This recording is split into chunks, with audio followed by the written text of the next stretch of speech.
And, as far as consumers have remained fairly protected from any oil shock so far. But if this war continues much longer, how long can people remain protected in this way? Also, the opposition is saying it's because there are, several states going to elections that, so far there has been no pain caused to the customer. No, the oil marketing supply chain doesn't work based on the election cycles, to be very honest with you. So country does have the stock of the product, some stock of the crude, some stock of LPG in the strategic reserve as well as with the oil marketing companies. And in addition to that, the supplies continuously come. So it is a continuous chain of supply and consumption. Now, government has said today also that they've got covered up at least till next 2 months of supplies. Yes. And additionally, there are inventories. And if we also see on ground, there are some vessels which have come recently, even through Strait of Hormuz. Today also a vessel of LPG has come carrying around 45,000 tons of LPG. And the refineries are coming running at the full capacity. So MSHSD is purely an internally produced item. It is not imported. Only the crude oil is imported and LPG and LNG is imported. And therefore, I don't see that in the immediate future we have got problem. But at the same time, we should be conscious that it is not a business as usual. And it is not a normal situation. So it is a developing situation. It will depend on how long it continues. Right. And it will also take some time to normalize the situation. So government is preparing for it. They have taken a lot of actions to ensure that there is no problem for the common man. But at the same time, we also need to be conscious that there is a situation which is different than normal. And we need to cooperate with the government. Right, absolutely, and reassuring to hear that from you. Also, we know that Iran is allowing, ships with India flags to at least move through the Strait of Hormuz. And while there's no pain for, the common man, consumers, there is certain amount of pain for the industry right now. Certain sectors have been affected by the, shortage of commercial LPG. The fact that ships will now, Indian flag ships will now be allowed to move through the Strait of Hormuz, is that some relief for industry? Can they expect to have more supplies now?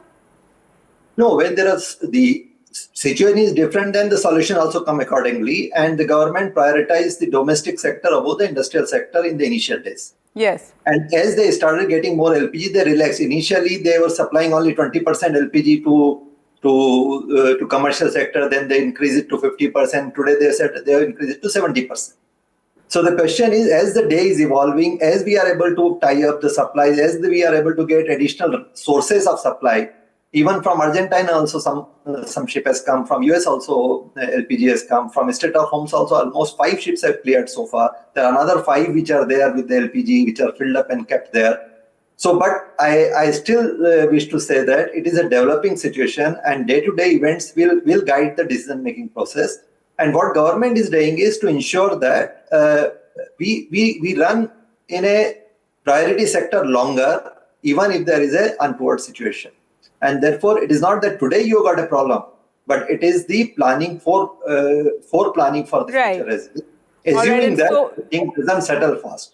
Right, Mr. Surana, thank you so much for joining us. And, some reassurance for the government saying they have supplies for the next 2 months at least. Thank you so much for joining us with all those comments. And with that, we'll slip into a short break. More news coming up on the other side. Do stay with us.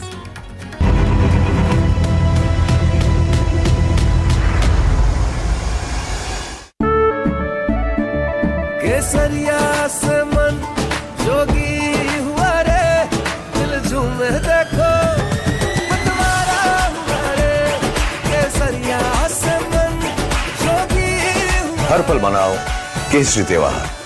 विमल, बोलो जुबान Kesari.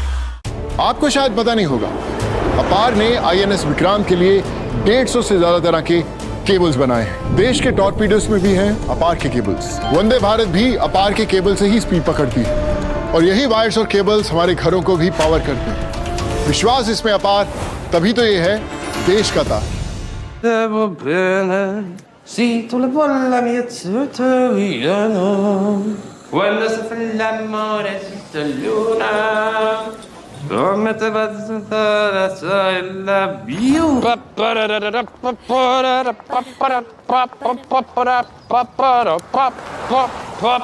Mette bene in caffè di I love you. Papà l'americano.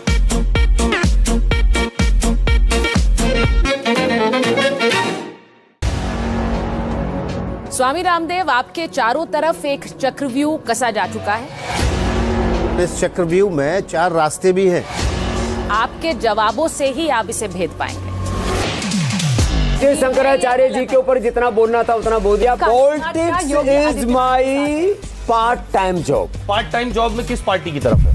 वो हमको stupid करते हैं, हम उनको stupid करते हैं। जो भी इस इंटरव्यू में आए पहले अनुलोम विलोम करके योग ध्यान समाधि लगा करके आए, नहीं तो ये उधेड़ देंगे। सबको हम प्रणाम करते हैं।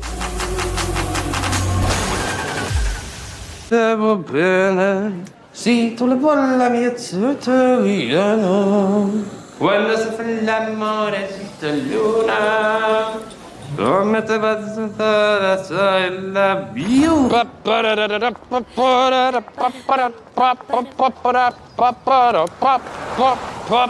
Mette bene in caffè di I love you. Papà l'americano.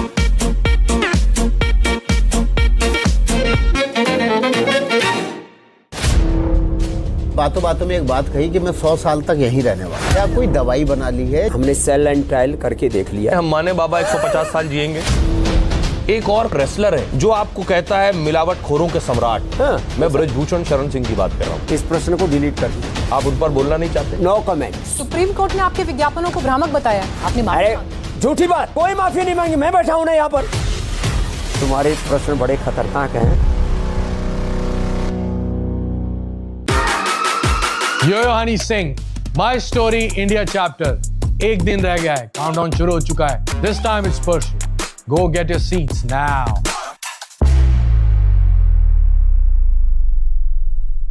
Devo bene, sì, tu la bolla mia zutteriano. Quando si fa l'amore sotto luna, come te vas a la view.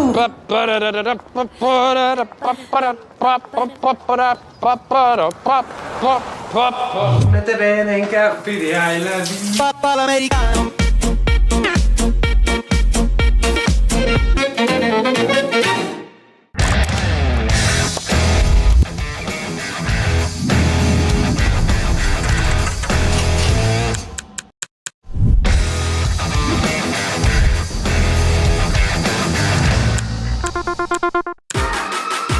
Yo Honey Singh, my story India chapter. एक दिन रह गया है, countdown शुरू हो चुका है। This time it's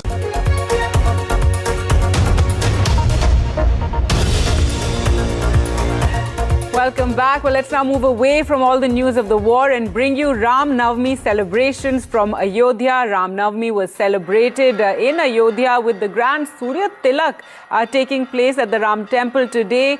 In fact, this was the Surya Tilak ceremony today, one of the major highlights of the celebrations, when at precisely around noon during this time, the beam of sunlight is directed onto the forehead of the Ram Lalla idol inside the temple, and this is using mirrors and lenses. The sunlight enters the sanctum and forms a radiant tilak on the deity's forehead for a few minutes. Now, to make sure that devotees also got a chance to see this, the temple authorities arranged live screenings across Ayodhya, allowing thousands of the devotees to witness the moment.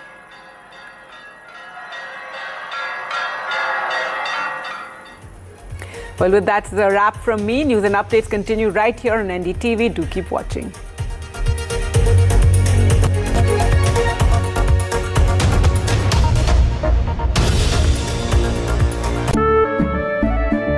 केसरिया से मन जोगी हुआ रे, दिल झूमे देखो मतवारा हुआ रे। केसरिया से मन जोगी हुआ। हर पल मनाओ केसरी त्योहार। विमल, बोलो जुबान Kesari. Devo bene, sì, tu la bolla mia zutteriano. Quando si fa l'amore sotto luna, come te vas a la view.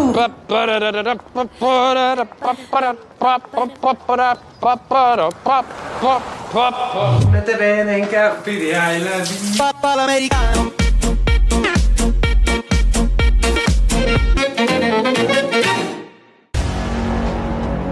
स्वामी रामदेव, आपके चारों तरफ एक चक्रव्यूह कसा जा चुका है। इस चक्रव्यूह में 4 रास्ते भी हैं। आपके जवाबों से ही आप इसे भेद पाएंगे। कि शंकराचार्य जी के ऊपर जितना बोलना था उतना बोल दिया। Politics is my part time job. Part time job में किस पार्टी की तरफ है? वो हमको स्टूपिड कहते हैं, हम उनको स्टूपिड करते हैं। जो भी इस इंटरव्यू में आए पहले अनुलोम विलोम करके योग ध्यान समाधि लगा करके आए, नहीं तो ये उधेड़ देंगे। सबको हम प्रणाम करते हैं।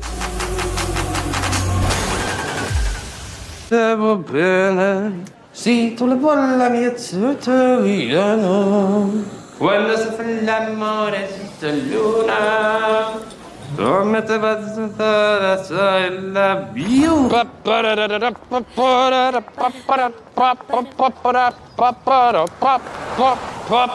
Mette bene in capire I love you. Papà l'americano.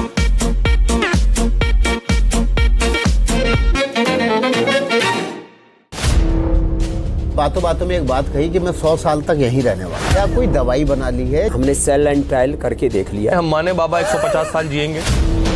एक और रेसलर है जो आपको कहता है मिलावट खोरों के सम्राट। हाँ, मैं ब्रजभूषण शरण सिंह की बात कर रहा हूँ। इस प्रश्न को डिलीट कर दीजिए। आप उन पर बोलना नहीं चाहते? No comment. सुप्रीम कोर्ट ने आपके विज्ञापनों को भ्रामक बताया, आपने अरे झूठी बात, कोई माफी नहीं मांगी। मैं बैठा हूं ना यहाँ पर। तुम्हारे प्रश्न बड़े खतरनाक हैं। Yo Honey Singh, my story India chapter. एक दिन रह गया है, काउंटडाउन शुरू हो चुका है। This time it's personal. Go get your seats now.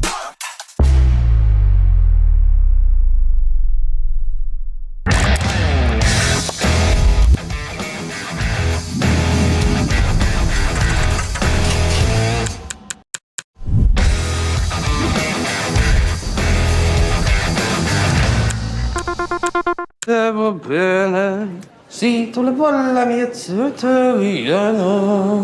Quando si fa l'amore sotto luna, come te vas a la view.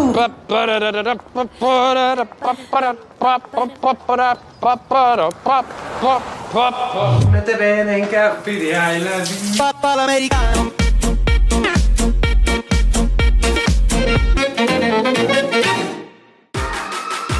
Yo Honey Singh, my story India chapter. एक दिन रह गया है, काउंटडाउन शुरू हो चुका है। This time it's personal. Go get your seats now.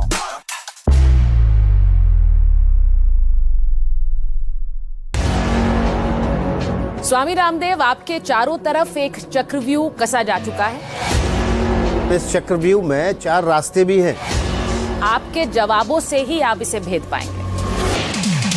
कि शंकराचार्य जी के ऊपर जितना बोलना था उतना बोल दिया। Politics is my part time job. Part time job में किस पार्टी की तरफ है? वो हमको स्टूपिड कहते हैं, हम उनको स्टूपिड करते हैं। जो भी इस इंटरव्यू में आए पहले अनुलोम विलोम करके योग ध्यान समाधि लगा करके आए, नहीं तो ये उधेड़ देंगे। सबको हम प्रणाम करते हैं।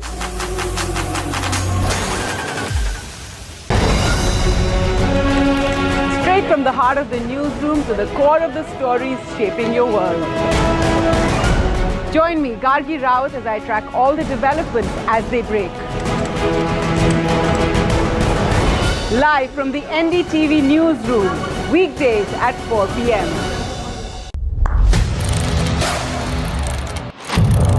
What seems settled for me is unfinished business. So I rewind. I pause, I reflect, I dig, until what's buried stands up to be counted. Breaking ground, not just headlines, the meaning behind them. This is Breaking Ground with me, Vedika Sood. Devo bene, sì, tu le vuoi la mia tutoriano. Quando si fa l'amore sotto luna, come te vas a la view.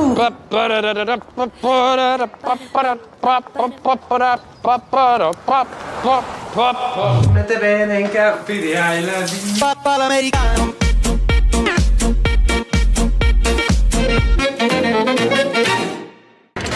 The front lines of Kargil. The fury of Operation Sindhu. So many attacks. The chaos and cries of disaster zones.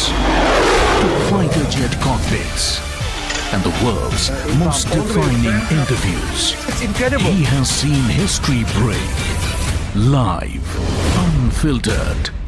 20,000 hours of live broadcasting. Welcome to Left, Right and Center. Hard facts. War-struck country. Hard questions. In the Ukraine. 30 years of trust. In the Kargil area. North Ukraine. In France, in Italy. At Srinagar. And Vikram. Vishnu Shom for NDTV. Vishnu Shom. Only on NDTV. Across the country. He has tracked the pulse of power from Washington to Korea.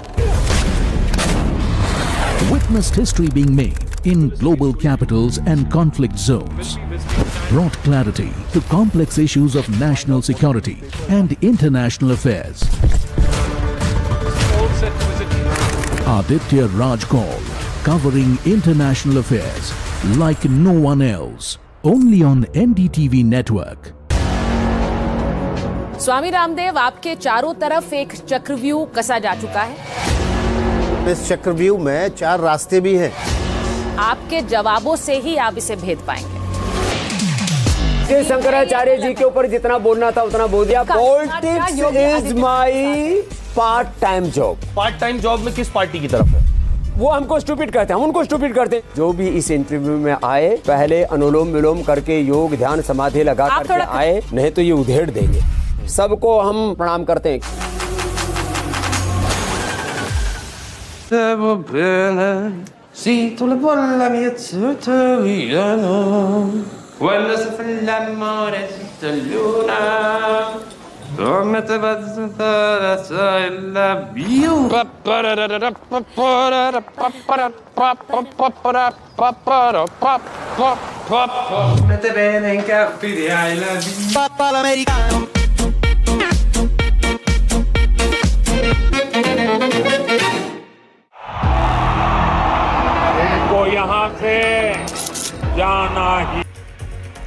Hello and welcome to this special edition of the Southern View. I come to you live from Mattancherry in Fort Kochi as we track Kerala. We'll bring you a special episode on Namaskaram Kerala and what Kerala wants later in the show. Of course, several conversations that are playing out here, but for the moment, 2 breaking news that's coming in from pole-bound Tamil Nadu.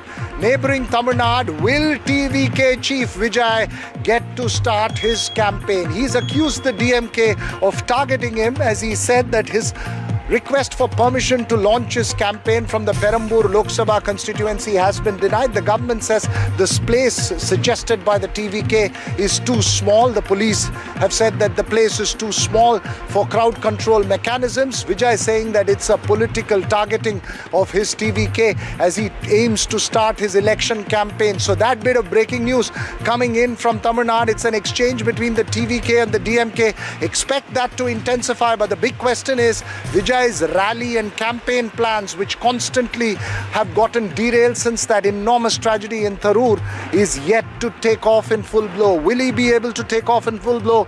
Will the state machinery be able to manage the crowds? That's consequential of Vijay just showing his face. So that's a big question there in Tamil Nadu, which we'll track very closely.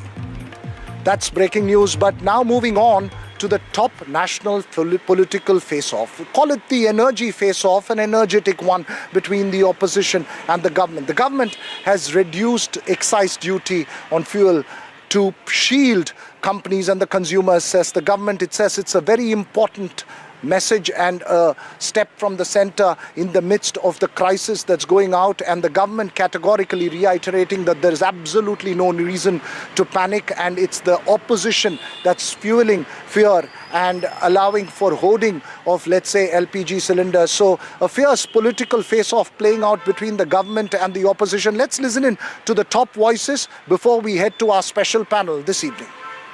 अभी क्योंकि विदेश में market में दाम बढ़ रही है crude का, उसके कारण पेट्रोल और डीजल का, एटीएफ का, माननीय प्रधानमंत्री जी ने ये चाहा कि कंज्यूमर का प्राइस बढ़ना नहीं है।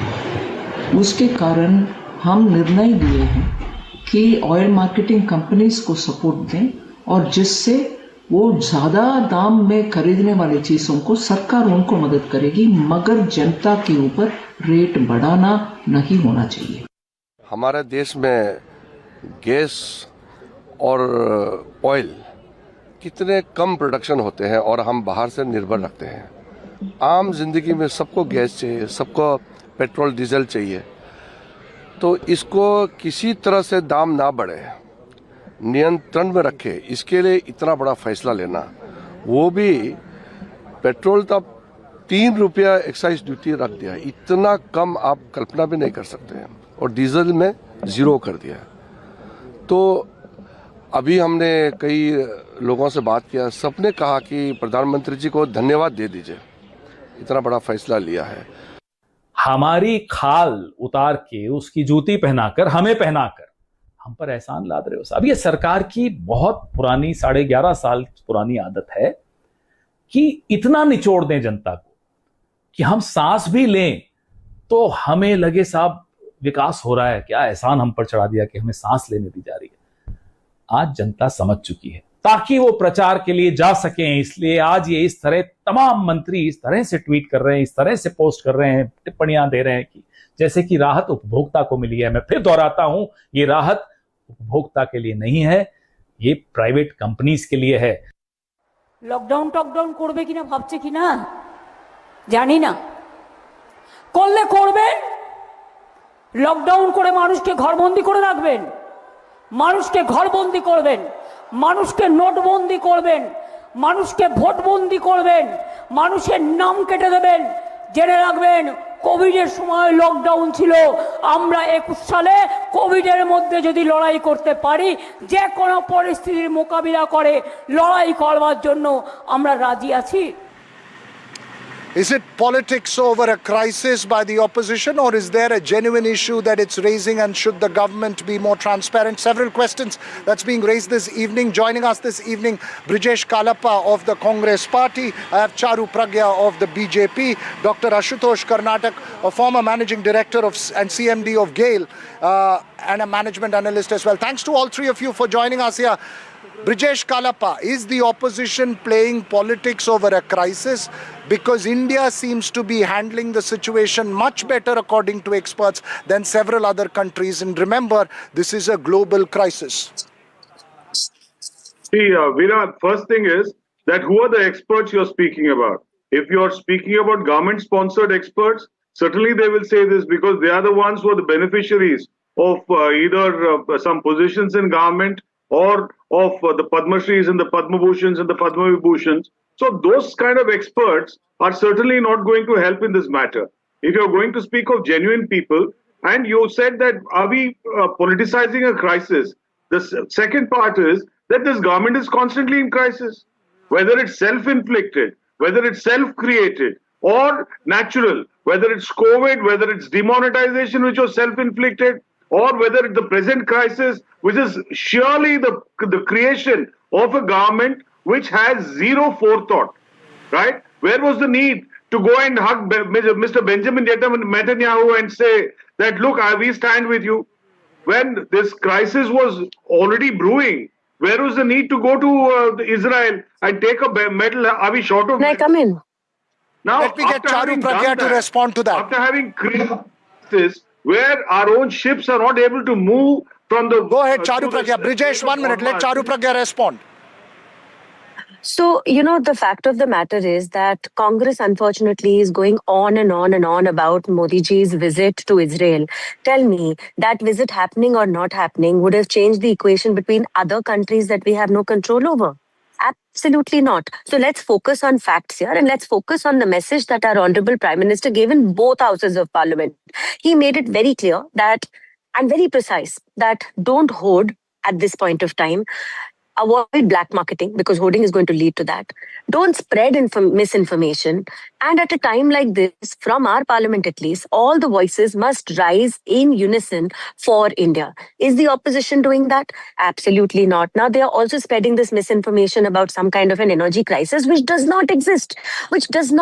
I do not know that when there is a global crisis, when the entire world is reeling under this, India manages to hold its own. Not merely hold its own, but take care of all its 150 million people, all of them. Let Only me get because Brijesh of to respond to you very also, briefly. Let me tell you, in the entire what world, you've heard. the prices At a of time oil when has gone unity up. is demanded, opposition is playing politics, she says. Veera, let me make one very quick point. No, let Globally, Brijesh just the respond to price this. of crude oil has gone up tremendously. India price has not risen for petrol and diesel.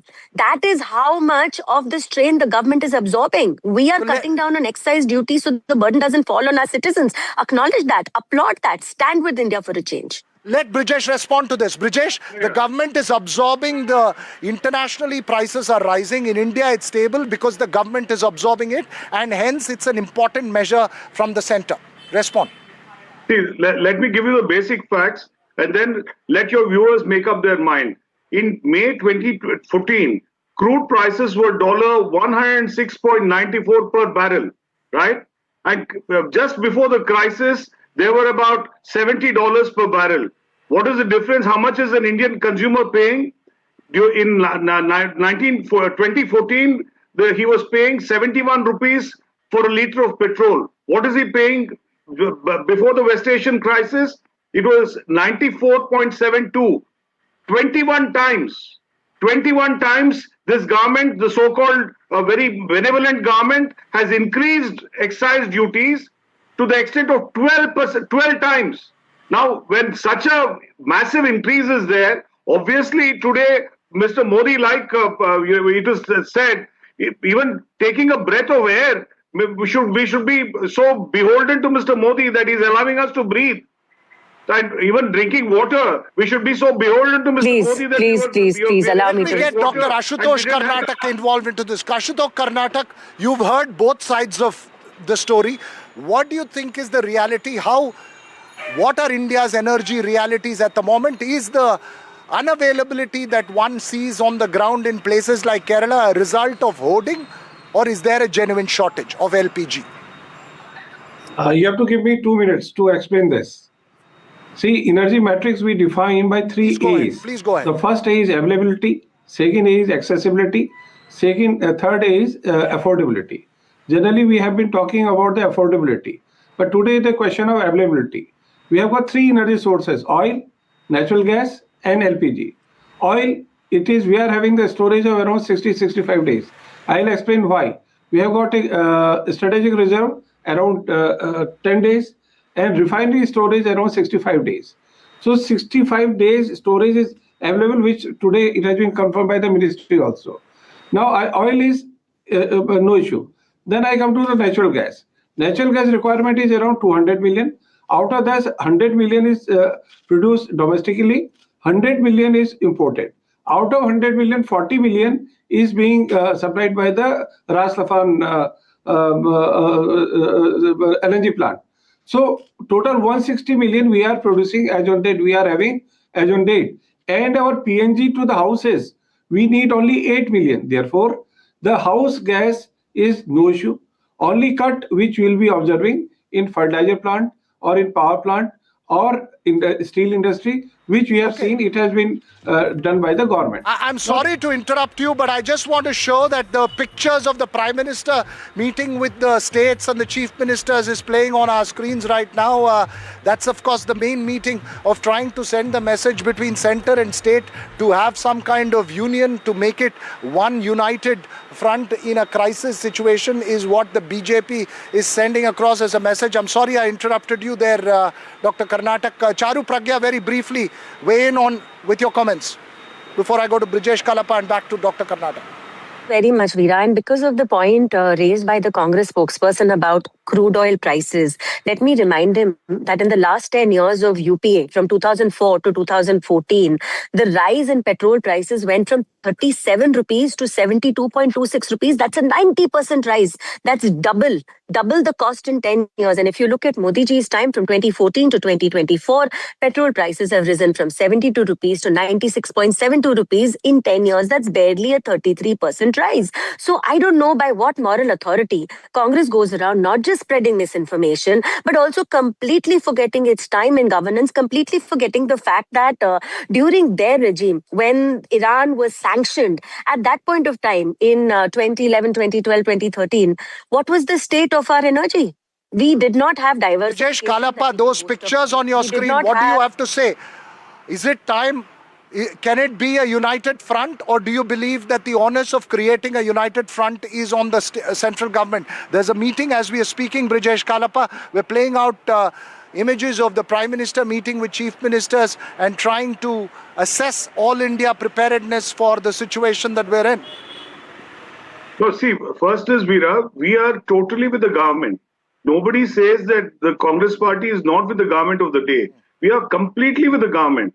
But if the government does something stupid, then it's for us to pull the government Can you define that? up and say Instead that, look, of being why are you generic doing this about it, stupidity? can you speak in When specifics, Mrs. please? Gandhi wrote an op-ed piece, that it was only then that Modi Sarkar thought it fit to have a basic, condolences message to Iran. And that really is the situation for the country. Now, if such a situation were to always arise, please take the advice of the Congress party. We have long years in governing this country. And you people have zero idea, thanks to the fact that, you're getting away with demonetization, with the mishandling of COVID. And yet we see that you're displaying similar traits by doing a similar situation in this scenario as well. So, Charu Pragya, Brijesh Kalappa saying that the demand for political unity is one for the political optics, not one that's been made in spirit of consensus and understanding the opposition's experience in dealing with crisis situation. Very brief response, and I'll then go to Dr. Karnataka. Veera, in all seriousness, I asked the opposition this. What is their definition of standing with the government? Is it spreading misinformation? Is it allowing hoarding of cylinders to happen in states governed by them so they can create a hue and cry about it, which is entirely false, I tell you, entirely false.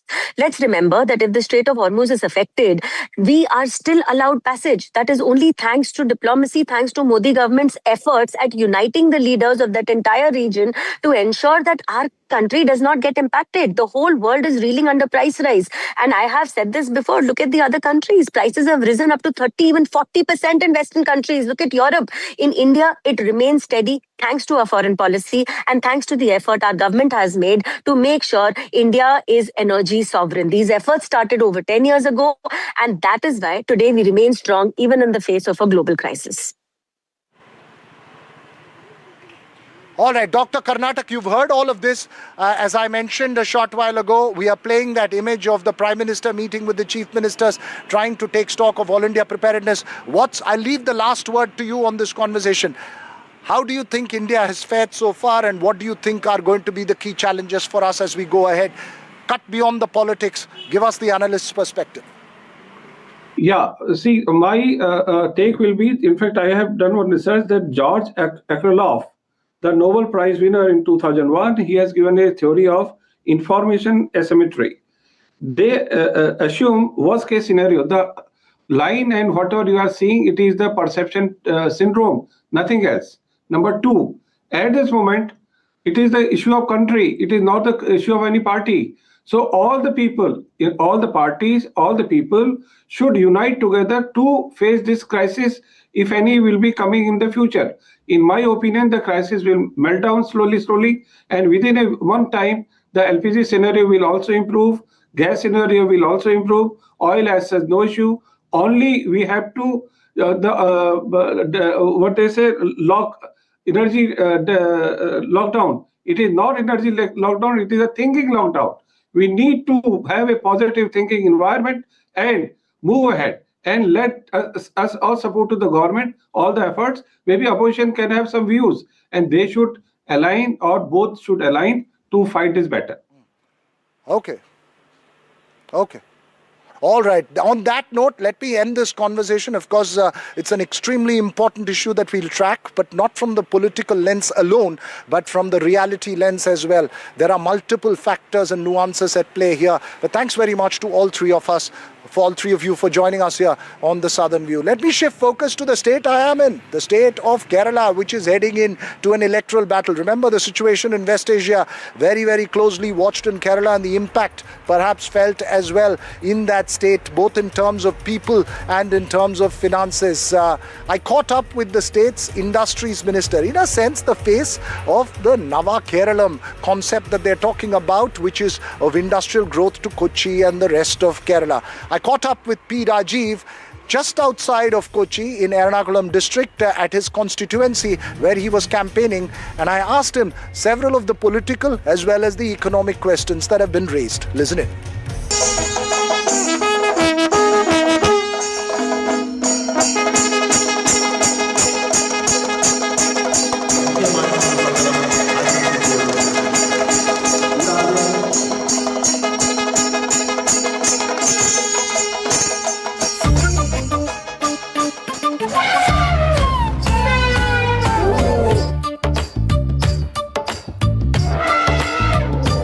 Sir, I want to ask you this question. The Congress constantly repeats and says, the accusation is that Nava Kerala is purely a political gimmick.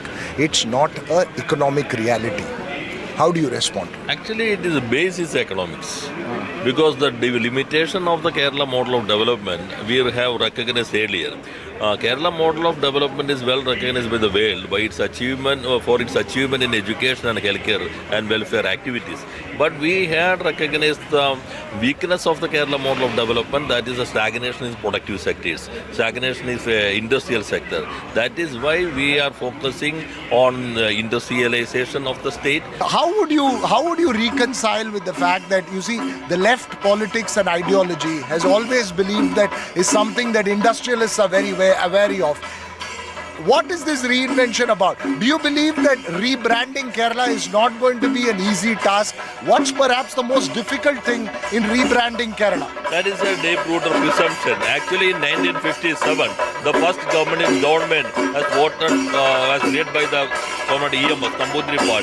That government had extended invitation to the Birla to establish a factory in Kozhikode. That is Mahmood. We have more P. Rajivs coming there. You see, we have a lot of P. Rajivs that have come here. Blue shirt, different shirt here. Go ahead, sir. Then 1957 itself, government EMS had extended invitation to Birla to establish an industry, Kozhikode, that is Mahmood Golio Rayons. And we are not against industrialization, but there is a deep-rooted presumption with regard to the industrial sector in the state of Kerala. We have tried our best to make confidence among the investor community, and I think we could achieve that goal. The UDF has been consistently alleging that there is a BJP, LDF tacit understanding. Is that true? Kerala is the only one government in the state which had taken very strong position in most of the policy issues with the intended to Hinduization of the country. Kerala had approached the Supreme Court for getting its financial freedom and to protect the federal basic structure of the constitution. Ideology is one side, electoral politics is another. The accusation is in electoral politics there's a tacit understanding. Actually, electoral politics, always CPM and LDF is taking very strong stand against all type of communalism. We are strongly against the majority communalism, and also we are taking very strong stand against minority communalism. That is why there is no communal rights in the last 10 years. You know, we see so much of your faces here, but there is a sense that Mr. Pinarayi Vijayan is the only face, the big face. Has his personality overshadowed the left and its ideology? Has it now become a party of one family? Actually, Pinarayi himself has mentioned that all are behind the party. We are all party members, and we are all party is the supreme for each and every communist. And Pinarayi Vijayan as a chief minister, he has taken very strong leadership. And we are working as a team. He is working as a captain, and we are getting full freedom to work. As an industries minister, I have enjoyed full freedom to implement the policies of the left. All right, so my final question to you, 2021 was a COVID election. Right now there's a war in West Asia. As Industries Minister of Kerala, what is your big concern? Will it impact the state enormously, not just in terms of immediate issues, but in terms of long-term prospects, because the state depends so much on remittances? Yes, that is true. This new war or aggression.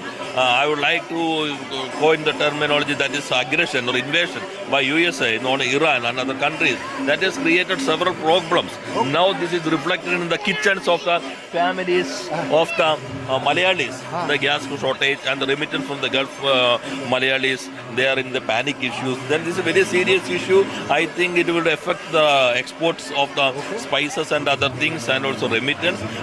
We are trying our best to do within the limitations to protect the economy of the state. All right, okay. My final question to you, Kochi is a crown jewel for Kerala.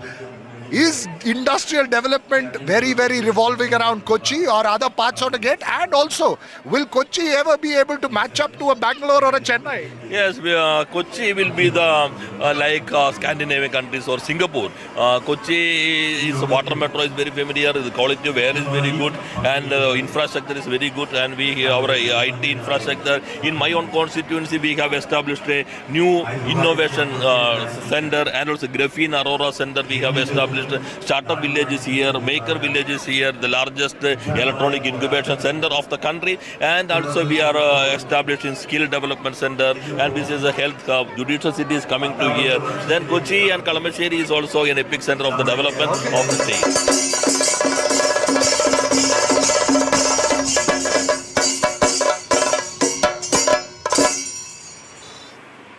P. Rajiv there stating his point of view. Of course, the UDF says a different story. So what's the truth? Vasudha and I were in Kochi yesterday, and we recorded this conversation with three young intellectuals or techies from the three parties, BJP, Congress and the left. And that conversation will play for you after a very short break.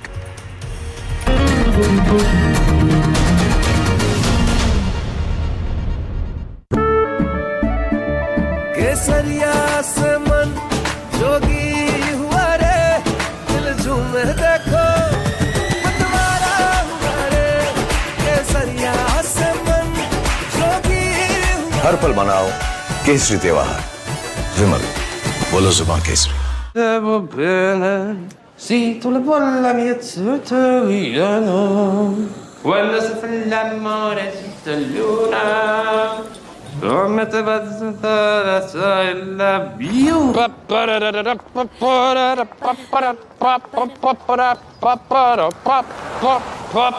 Mette bene in caffè di I love you. Papà l'americano.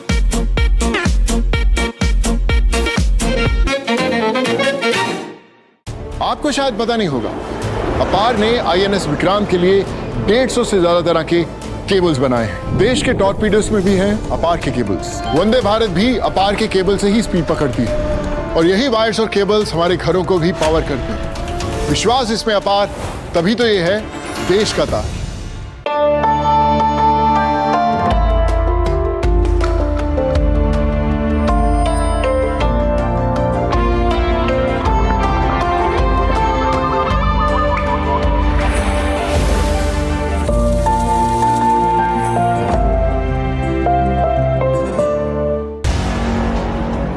स्वामी रामदेव, आपके चारों तरफ एक चक्रव्यूह कसा जा चुका है। इस चक्रव्यूह में 4 रास्ते भी हैं। आपके जवाबों से ही आप इसे भेद पाएंगे। शंकराचार्य जी के ऊपर जितना बोलना था उतना बोल दिया। Politics is my part time job. Part time job में किस पार्टी की तरफ है? वो हमको स्टूपिड कहते हैं, हम उनको स्टूपिड करते हैं। जो भी इस इंटरव्यू में आए, पहले अनुलोम विलोम करके योग ध्यान समाधि लगा करके आए, नहीं तो ये उधेड़ देंगे। सबको हम प्रणाम करते हैं।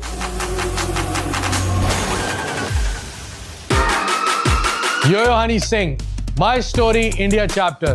एक दिन रह गया है, काउंटडाउन शुरू हो चुका है। This time it's personal. Go get your seats now.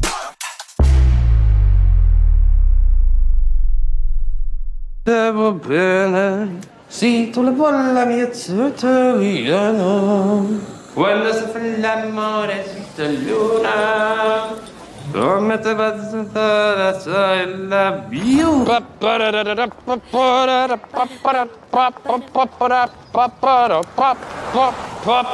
Mette bene in caffè di I love you. Papà l'americano.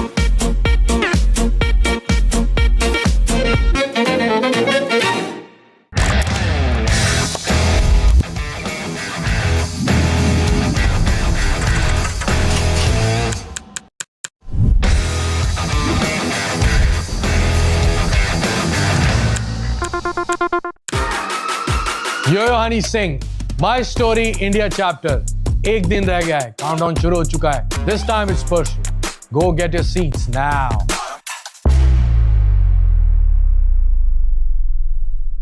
Devo bene, sì, tu le bolla mia italiano, quando si fa l'amore sotto la luna, come te va a la biu.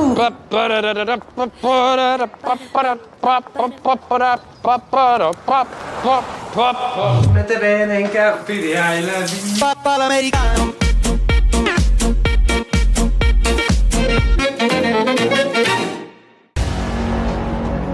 स्वामी रामदेव, आपके चारों तरफ एक चक्रव्यूह कसा जा चुका है। इस चक्रव्यूह में 4 रास्ते भी हैं। आपके जवाबों से ही आप इसे भेद पाएंगे। कि शंकराचार्य जी के ऊपर जितना बोलना था उतना बोल दिया. Politics is my part-time job. Part-time.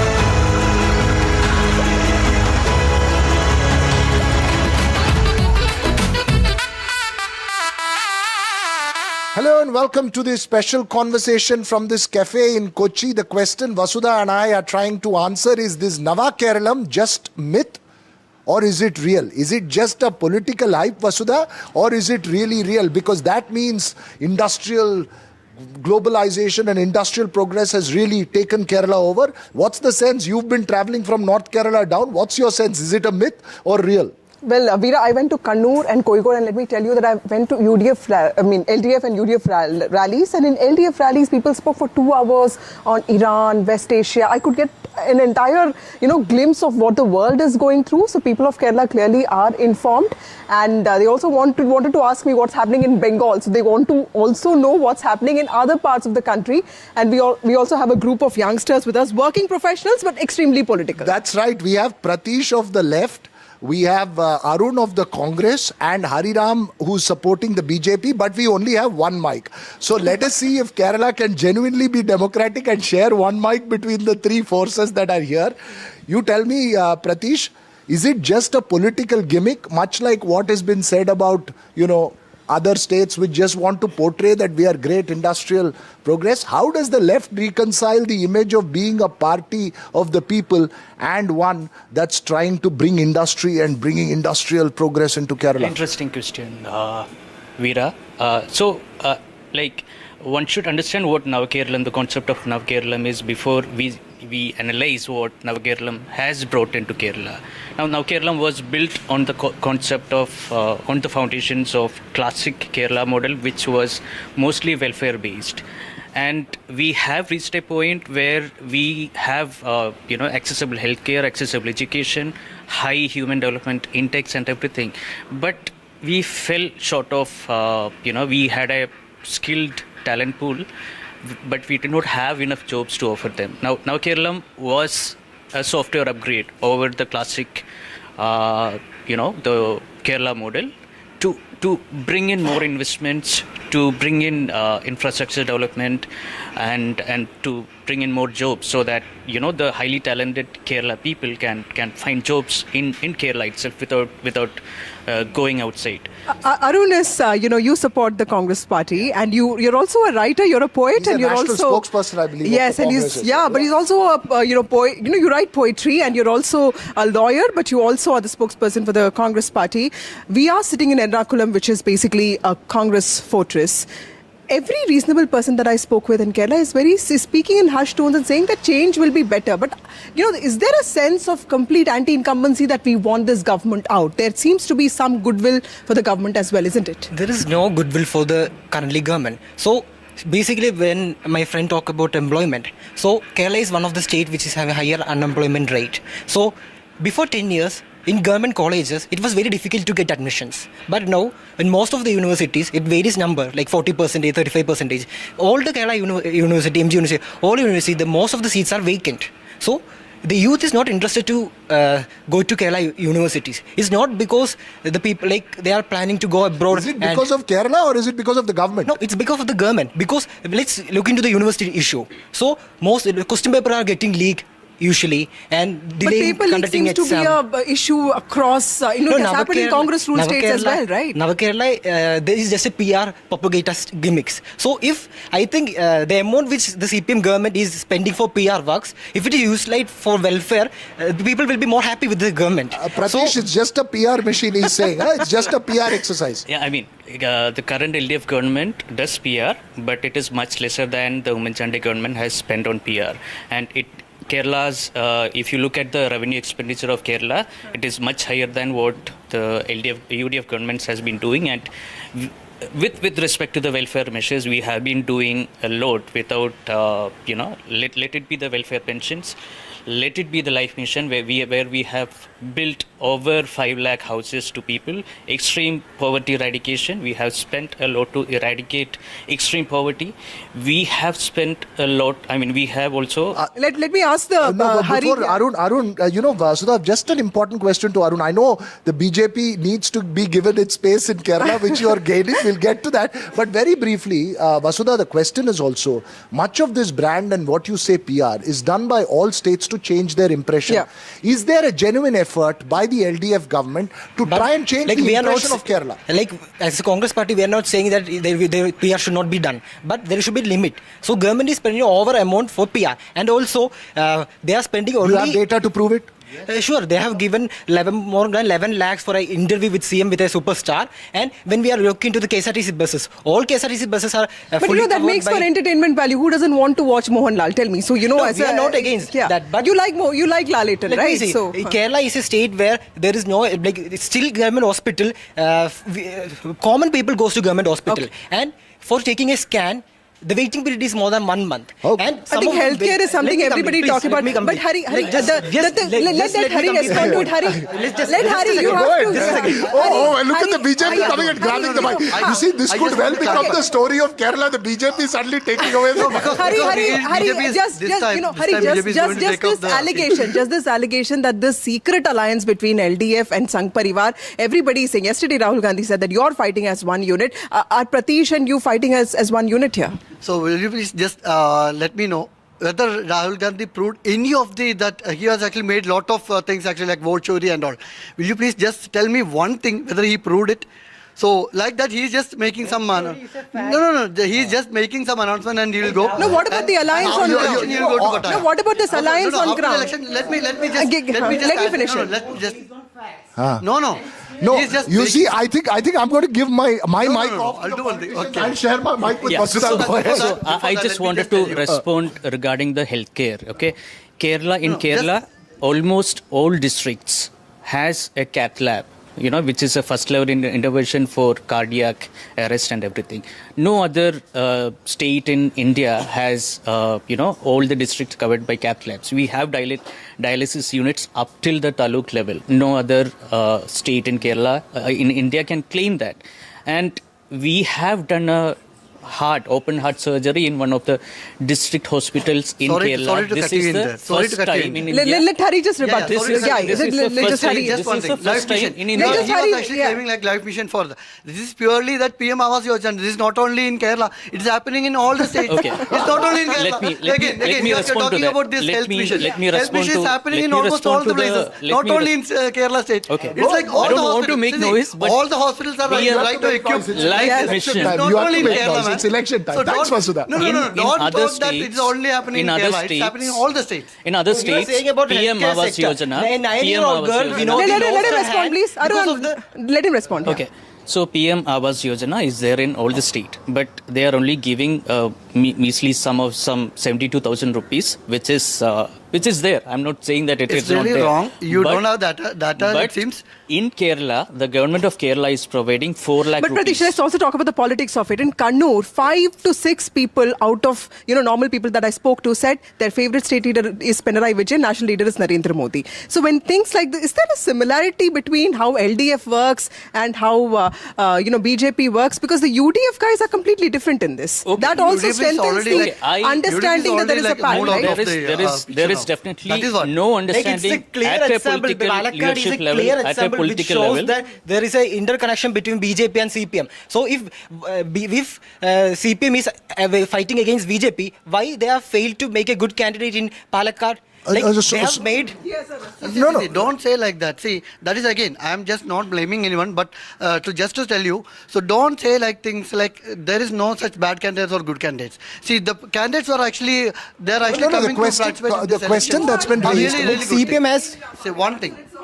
No, what is wrong with Pishayadi? Pishayadi is a person. Pishayadi is a person who is active in Kerala politics for the past few years, and he cannot be a bad candidate. And the CPM candidate has no experience in politics. He's just a businessman. I get the point. The UDF has been making. You guys have been making the point of a tacit understanding between the BJP and the left All right. The left had previously has made tacit arrangements that's played out in certain constituencies between whenever it's a three-cornered contest. They say there are grassroots understandings that are playing out. Perhaps true, perhaps not true. There may be evidence, there may not be evidence. It's an allegation that's there. But here's the point that I want to ask. Is the BJP's rise in Kerala a consequence of the left's decline in Kerala? Absolutely not. I mean, because it's the Hindu. There has been, if you look at the world, there has been an uprise of the right-wing moral values. If you look at US, if you look at Israel, or if you look at the imperial aggression of the US and the Israel over the West Asia, there has been a right-wing aggression all over the world. But Pratish, it is also because of disillusionment a lot of fellow travelers have had. Sachidanandan's post is something that all of us have read. Sarah Joseph is somebody we have all read. So why are people associated with the left, supporters of the left, fellow travelers? You understand that term more than anybody else. Why are they saying that Pinarayi Vijayan should not come to power if CPM needs to grow? We should learn to look at these things in a much more critical way and in a much more independent manner. I mean, the very logic that if LDF gets a third for term, the which past it will 9 definitely years, get, more than 45,000 micro, small-scale industry units were shut down in Kerala because of the trade union CITU led by the CPM. So let me broad base this discussion. I want to bring it back. I know there is a political tussle happening. Let me bring it down to the reality and the focus question that Vasudha and I started with. Has the impression of Kerala, and because it's not just an impression that's created because of branding, there was a grassroots reality that because of the strength of the left, industrialists and industrial investments were reluctantly made in Kerala, even if they were made, and there was always a fear of it. Has Kerala genuinely changed its brand image, and beyond political partisanship, has Kerala genuinely changed its brand image or attempting to change its brand image, and has it gone beyond Kochi? Is it restricted to Kochi? Let me come to that point, because I have got a chance to talk on that. Let me come to that point. So Navakerala was one of the propaganda, or an positive actually propaganda, which LDF had actually put forward. So right now you can directly see that Navakerala bus actually they have launched. Where is that bus now? Okay, that is in the shed. Where is that bus now? Where is that bus now? It's in Kozhikode Bank. No, it's in Kozhikode shed.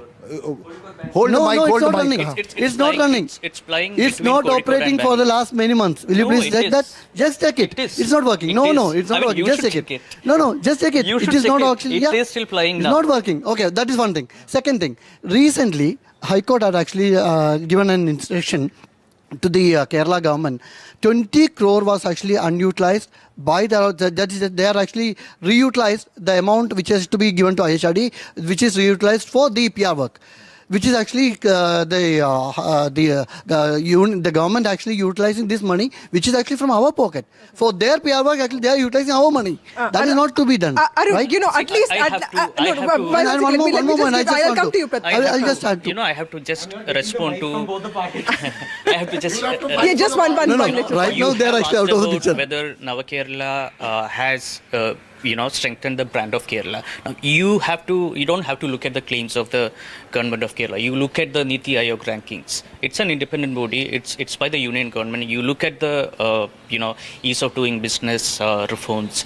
Everywhere Kerala is coming on top. And then what happened to Andur? This is the actual. Sergeant Andur, what happened to him? He actually moved off to Kerala. 2011 also, when you won, it was not a clean sweep, right? UDF wins with a lot of difficulty. What makes you confident that you're going to come back to power this time, given that the rank and file of this organization of the left is much more? Although even in Ernakulam, the left just got 5 seats in the local body polls out of 25 departments. So clearly, the UDF seems to be on the rise, but when it comes to getting seats in assembly elections, you lose out. Congress is 100% confident that we will get the state rule with a good majority, because for the past 10 years. The development is lacking. So they are saying that 1 or 2 points, but there is no major development which has happened. But even if you come to power, who will be front seat driver, back seat driver? Because there is also pressure from social groups, allies like Muslim League. Is that also a concern? CWC will decide who will lead Congress party. This answer they have mastered. All of them have mastered this answer. Only they are. Let me complete. They have an high command, but who is that? Let me complete. No, your Please, party let also me- has a high command. Let me complete. No. Like, Congress is democratic party. Any person can claim for any position, but like no one is fighting or no one is saying against another leader. So any person can claim, let it be the junior MLA or the senior MLA, they can claim for any post they want because it's a democratic party. And this Congress party, National Committee, High Command will decide who will be the Chief Minister and who will be the Minister. No, so this point has been taken and it's understood. I must say that the one thing that I noticed here was very interestingly Pratish handing the mic over to the Congress and the BJP not wanting to give the mic to either the left or the UDF. Is that going to be the reality this time? Because so far, and I want to broad base and we're coming to the closing portions of this discussion. You know, is that the reality this time that the two factors? One, you know, there is a conflict that's going in West Asia. All right. You guys are young Malayalis here. The economy of Kerala largely depends on West Asia. Especially in Gulf. Is there a genuine worry that the impact on these elections could be, because last election that you all had in 2021 was a COVID election. This election again is external circumstances are not normal and we don't know how it's going to predict. Is there a genuine worry? Yes. Quickly all Yes, three. yes. The past 10 years has proven that the LDF has been a critical point where they act as a crisis managers, whether it be Nipah, whether it be COVID, whether it be the two major floods affected Kerala. Kerala has been very resilient.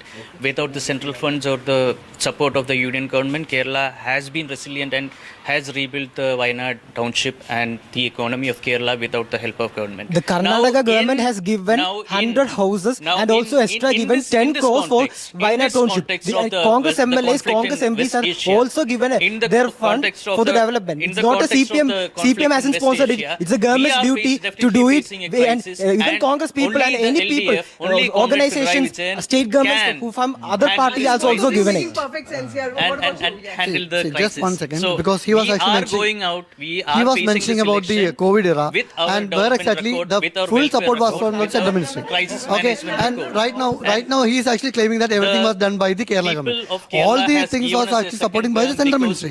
And even right now, because of this issue, the war, actually clearly Kerala is going to impact because the finance is directly like we are getting the more finance from the. We are going to get a third term because our development record is clean, our welfare record is clean. Okay. See, one thing actually I want to claim you, because if lot of people are coming back, if lot of people are coming back from because of this war and sultry, and it's going to be an election which is going to be hot and sultry. Let me come down to the final portions of it. Tell me very quickly, the BJP has been clearly a number 3 player in Kerala. In most constituencies, clear number 3 player, a few constituencies number 2. Is it going to be again a battle for vote shares or entry into the assembly for the BJP? Very brief answer. This time actually will be entry into the assembly, like the last many years we were actually doing that. And this time actually will be surely single shot for that elections. And one thing actually we want to clearly focus, like the unemployment rate in Kerala is actually going like anything into this era, AI era and all. Yeah. While compared to other states, Kerala is actually very behind of that. Okay, Prateek, so respond to that's that. Yeah. You have to use both your hands. The LDF See, now the BJP gave the mic to the Congress. LDF's objective is not only to get the third term, which we will definitely get, but also to reduce BJP's If CPM is getting one more term, no youth will be there in Kerala. Still, in most of the houses there are no youth. People are not to migrating. reduce the It's because of BJP's forced vote share, because migration. This is not you the see the rise decision. of the BJP as a threat to the left itself. LDF's objective is not only to get a third term, a continuous third term, but also to reduce BJP's vote share to below 10%. They are only fearing BJP. What is your prediction for UDF? How many seats do you think the UDF will get this time? seats for sure. Okay. Like they are he's smiling, but for the past 10 years, the common people. Arun, I'm coming from himself Kozhikode. There was knows. only one leader with Rahul Gandhi, and another place there was only one leader with Rahul Gandhi. Clearly, the infighting is being seen on the ground. Is that a concern for you? There is no infighting. The Congress party is unitedly fighting against the CPM and the BJP and the traitorous CJP, and we are sure that we will get a good majority. The common people, like doing PR, they can manipulate through social media, but the common people who is suffering Put all your well aware of politics the aside. last Let me ask 10 you guys years a question as a Malayali and a Kerala-mite, or as Shashi Tharoor says, you don't know Kerala-mian or Kerala-mite, he says. You know, Malayali, tell me, will Kochi ever be comparative to Bangalore? Can it ever beat Bangalore? I will answer this. Like for the 10 years, okay, let me say in Kochi, the major development in Kochi has happened when Congress has been in the ruling party. Kallu Stadium, Vallarparam Terminal, Kochi Metro, everything happened Kochi when has been a Congress bastion for years. What have your MPs for done? For the 10 years past, what development has CPM done for Kochi? Union fund transfer to Kerala over the years. I asked a very for the specific past question. 10 years, there is no development in Kochi or other state. All the development measures which is made, which is just completed by CPM. All the major developments was initiated by the Congress, and for the past 10 years, the project which was developed was by the Congress is just been implemented by the CPM. That's the fact and the reality which we should understand. You have 8 MPs. Right? The union fund transfer is not going to change. Yeah, when CPM UDP just is want the coming fund only to the PR work. Okay. They don't When want anything to be we are done only for the getting people. about That is 40 what is to happening 50. now. You see, Right now, let me have the Union final Minister, take on this. Union Let's Minister close this clearly asked conversation, you. but as we have the final take, Vasudha, No, I can Union tell Minister you the clearly traffic asked you is to give them the traffic bills. in Kochi is becoming comparable to Bangalore, because yesterday from the Kochi International Airport to here, it took us almost 2 hours to reach. There was enormous traffic. Kochi can compete The air in Bangalore. Kochi is so much better than Delhi, so I am in love with Kochi. I Yes. know, it's a You beautiful must have city. travelled by The the Women highways. Jandy's initiative it's a for Kochi beautiful Metro city. has Whether it reduced is the traffic in the metro You area. know, the So ultimate if Congress answer was to in the this question on government, whether the Kochi Nava government Kerala is a- sector to Kakinad hang on. and to airport would have Hang on, completed already. the ultimate feasibility answer study to for whether Kochi this Metro Nava was Kochi as Kerala God's own country. Yes, With Chidanand reality was to will be keep given Kerala by as the God's own Kerala country. voters on the 9th of April.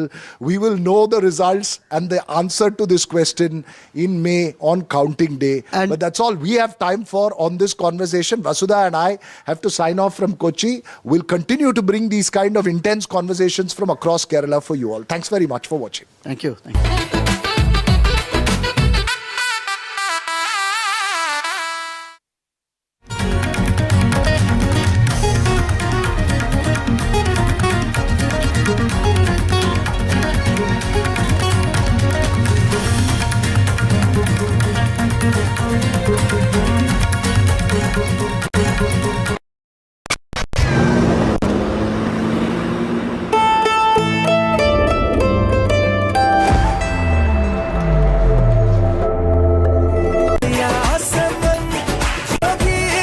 हर पल मनाओ केसरी त्योहार।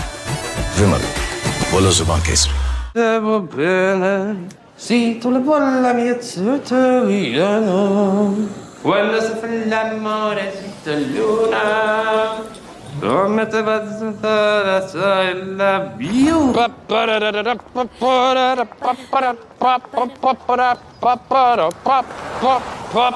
Mette bene in capire ai la Papa l'americano.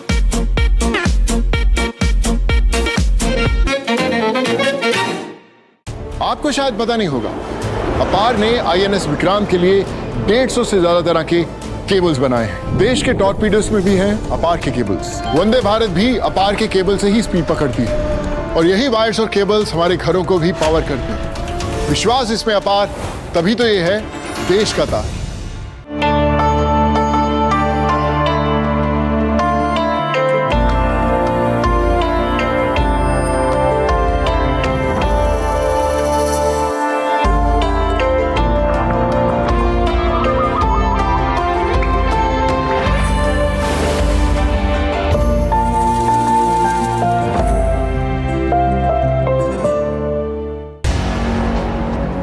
स्वामी रामदेव, आपके चारों तरफ एक चक्रव्यूह कसा जा चुका है।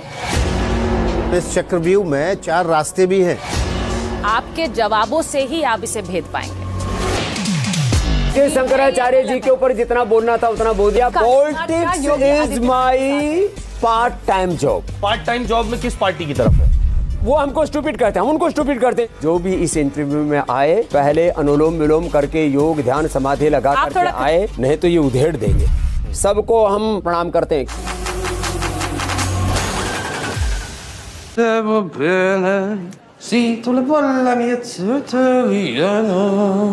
Quando si fa l'amore sotto luna, come te va a stare la view.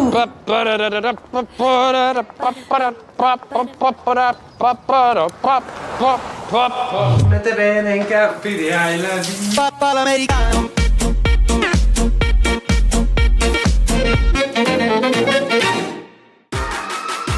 Yo Honey Singh, my story India chapter एक दिन रह गया है, काउंटडाउन शुरू हो चुका है. This time it's personal. Go get your seats now.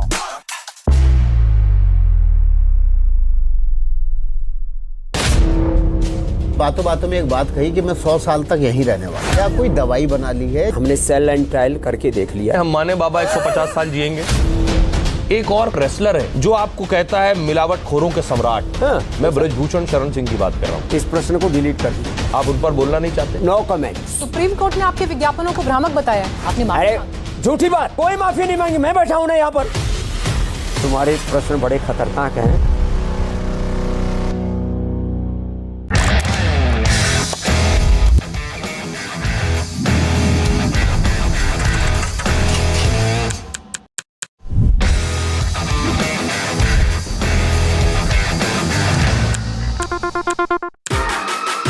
Yo Honey Singh, my story India chapter एक दिन रह गया है, काउंटडाउन शुरू हो चुका है. This time it's personal.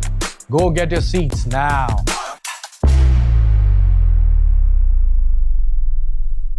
Devo bene, sì, tu la bolla mia tutoriano. Quando si fa l'amore sotto luna, come te va la view.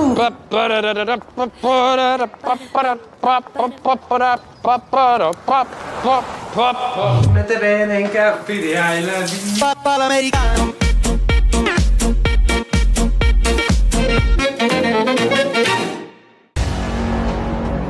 स्वामी रामदेव, आपके चारों तरफ एक चक्रव्यूह कसा जा चुका है. इस चक्रव्यूह में 4 रास्ते भी हैं.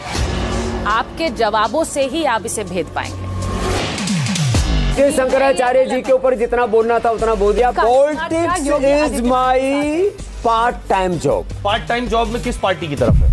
वो हमको स्टूपिड कहते हैं, हम उनको स्टूपिड करते हैं. जो भी इस इंटरव्यू में आए पहले अनुलोम विलोम करके योग ध्यान समाधि लगा करके आए, नहीं तो ये उधेड़ देंगे.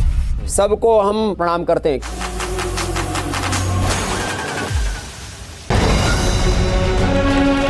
Straight from the heart of the newsroom to the core of the stories shaping your world.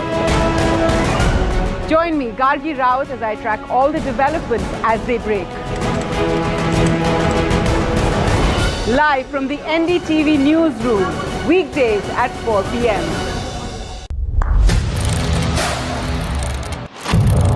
What seems settled for me is unfinished business.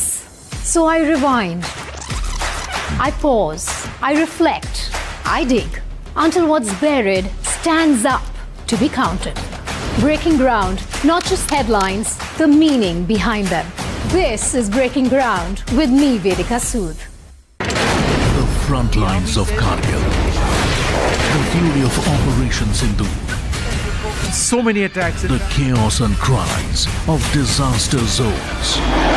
To fighter jet conflicts. And the world's most defining interviews. It's incredible. He has seen history break. Live. Unfiltered. 20,000 hours of live broadcasting. Welcome to Left, Right and Centre. Hard facts. War-struck country. Hard questions. In the Ukraine. 30 years of trust. In the Kargil area. North Ukraine. In France, in Italy. At Srinagar. Vishnu Shom for NDTV. Vishnu Shom. Only on NDTV. Across the country. He has tracked the pulse of power from Washington to Korea. Witnessed history being made in global capitals and conflict zones. Brought clarity to complex issues of national security and international affairs. Aditya Raj Kaul, covering international affairs like no one else. Only on NDTV network. Devo bene, sì, tu la bolla mia tutoriano. Quando si fa l'amore sotto luna, come te va la view.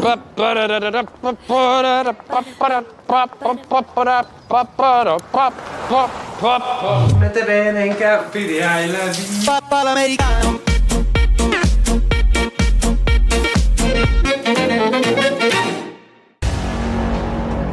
स्वामी रामदेव, आपके चारों तरफ एक चक्रव्यूह कसा जा चुका है. इस चक्रव्यूह में 4 रास्ते भी हैं। आपके जवाबों से ही आप इसे भेद पाएंगे। शंकराचार्य जी के ऊपर जितना बोलना था उतना बोल दिया। Politics is my part time job. Part time job में किस पार्टी की तरफ है? वो हमको स्टूपिड कहते हैं, हम उनको स्टूपिड करते हैं। जो भी इस इंटरव्यू में आए पहले अनुलोम विलोम करके योग ध्यान समाधि लगा करके आए, नहीं तो ये उधेड़ देंगे। सबको हम प्रणाम करते हैं।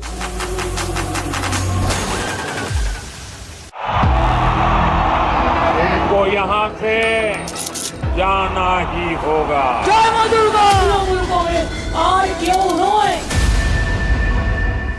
There is no bigger battle in 2026.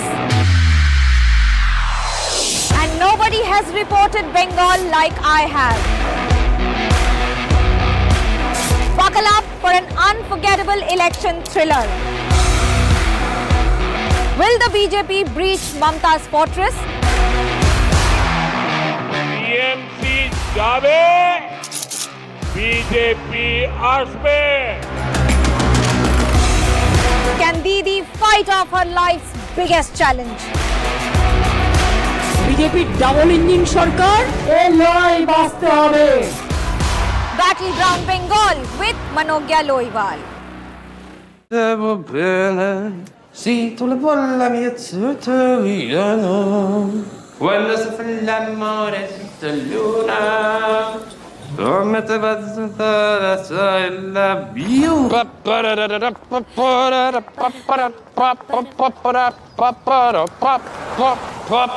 come te bene in capire I love you papà l'americano.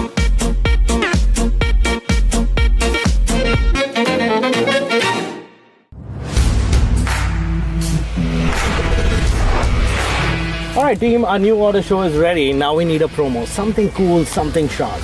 Well, I'm sure we'll be having outstanding reviews, solid suggestions, Expert advice, the latest trends. It's a lot simpler. We'll help people make the right order.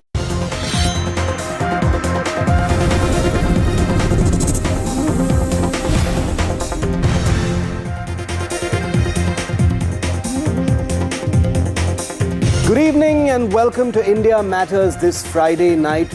1 month of the war in Iran, and I want to start by doing a report card, a scorecard, whatever you want to call it. Now, Trump has just postponed his own deadline for escalatory attacks without Iran really asking or even engaging directly. That's point number one. Point number two, reports say Iran's most capable missile system, called the Qasim Basir, hasn't even been fired yet.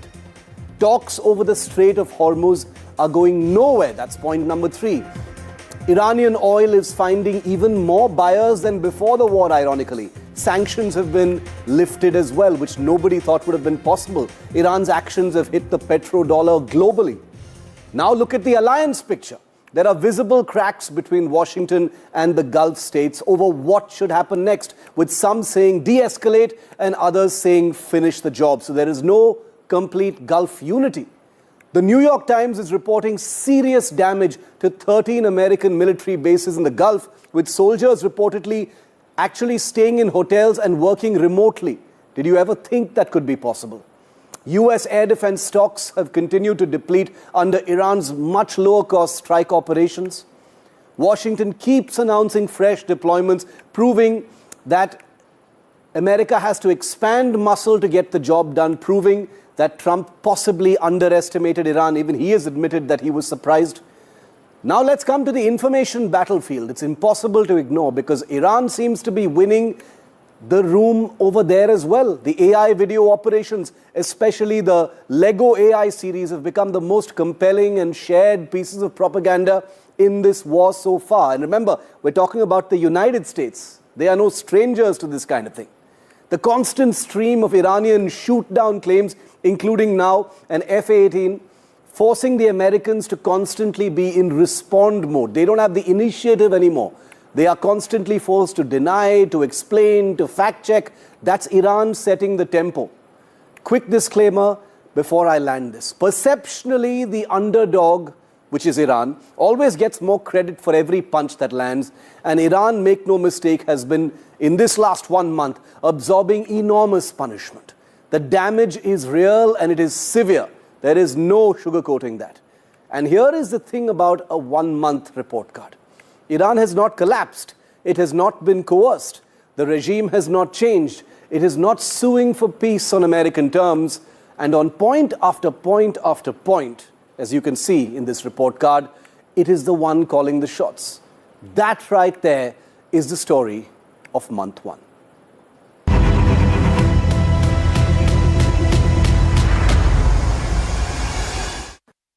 Now, I've just shown you reasons why it looks like Iran is calling the shots after a month and holds all the cards. Everyone's saying Iran is winning. Iran controls Hormuz. Iran controls the narrative. Iran has Trump cornered. And honestly, that analysis isn't completely wrong, but it is perhaps incomplete. There are blind spots. Now, here's the counterpoint that I want you to think about, because it has become an analytical blind spot in my view. Remember, the United States, viewer, is the most powerful military on the planet by far. And it is also a military that, alongside a history of messed up operations, also has a history of successful operations that aren't really being spoken about much right now. Losing sight of what the US military can and cannot achieve right now is, in my view, a huge mistake. But there's a counterpoint to that as well.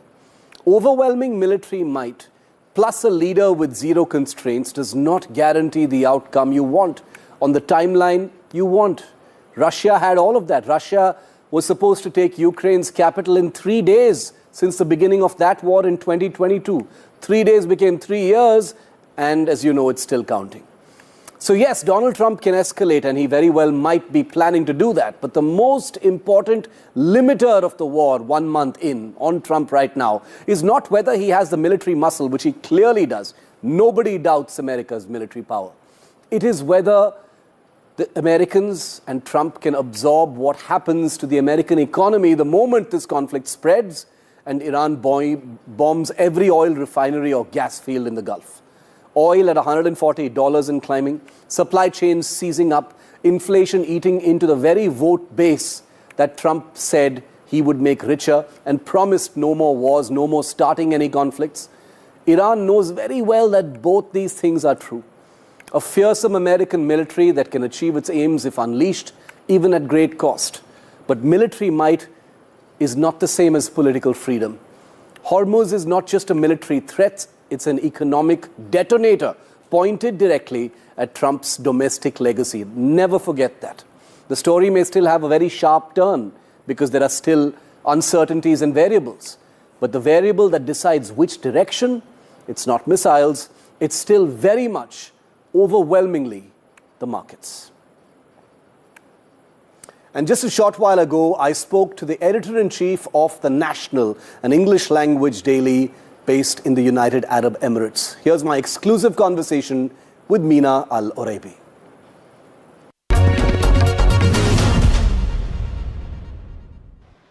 The war on Iran is completing a month that has reshaped the entire region and indeed the entire world. As suspense builds over whether there will be a ground-based escalation next or an abrupt end to the combat, I'm joined now by Mina Al-Oraibi. She's an Iraqi-British journalist, editor-in-chief of The National, and one of the Arab world's sharpest, most independent English-language voices on Gulf and Iranian affairs, an editor who has covered this region's fault lines for many, many years. Mina, welcome, and thank you for your time at this crucial juncture in the war here on NDTV. Good to have you, Mina. Thank you very much for having me on. Mina, a month into this war, and I'm going to start right off the bat, there is this growing sense that by the end of the next few days, there's another deadline extension that's been put forward as well. At any moment, there will either be some kind of a large escalation or perhaps a ceasefire. What are you reading? So you're right that there is a race in terms of time. Will possible mediation efforts succeed? Will there be a de-escalation? Or could there be a widening of this already very complex war as the United States put out a threat to target Iran's energy sources, and also as we hear of more US troops coming to the region, which is, of course, increasing speculation about the possibility of a land incursion or actual troop movement into Iran by the US. It is unclear which way this will go. What is clear is the damage that's already been done in the 4 weeks of this war. Of course, inside of Iran, taking out Iranian leadership, but also infrastructure, attacks that have happened, and of course, the suffering of the Iranian people that really doesn't get much spotlight because, of course, the Iranian government has cut off the internet. Yeah. Iran is really isolated from the world. And this is, again, a people that rose up. You had estimates a minimum of 30,000 Iranians killed at the beginning of this year in their, of course, opposition to their regime. So it's quite complex dynamic inside of Iran and what will happen there in terms of the continuation of this regime. And then, of course, there is the Gulf, which had worked very hard diplomatically, diligently ahead of the war, not only to try to avoid the war, but also to make sure that they do not become a party to it. And yet Iran, very soon after the initial American-Israeli strikes on Iran, attacked the Gulf. And we have seen every one of the 6 Gulf countries being attacked. They are looking at these deadlines. And again, we've had the latest extension from President Donald Trump before they do a further escalation until the 6th of April. Before that, we were looking at this weekend as a sort of deadline. It is unclear if this extension is because there are efforts for mediation or if this is allowing for a further military buildup. Are the Gulf countries united in what they want to see, Meena? Because, from all this distance away, one senses that there could be some discrepancies.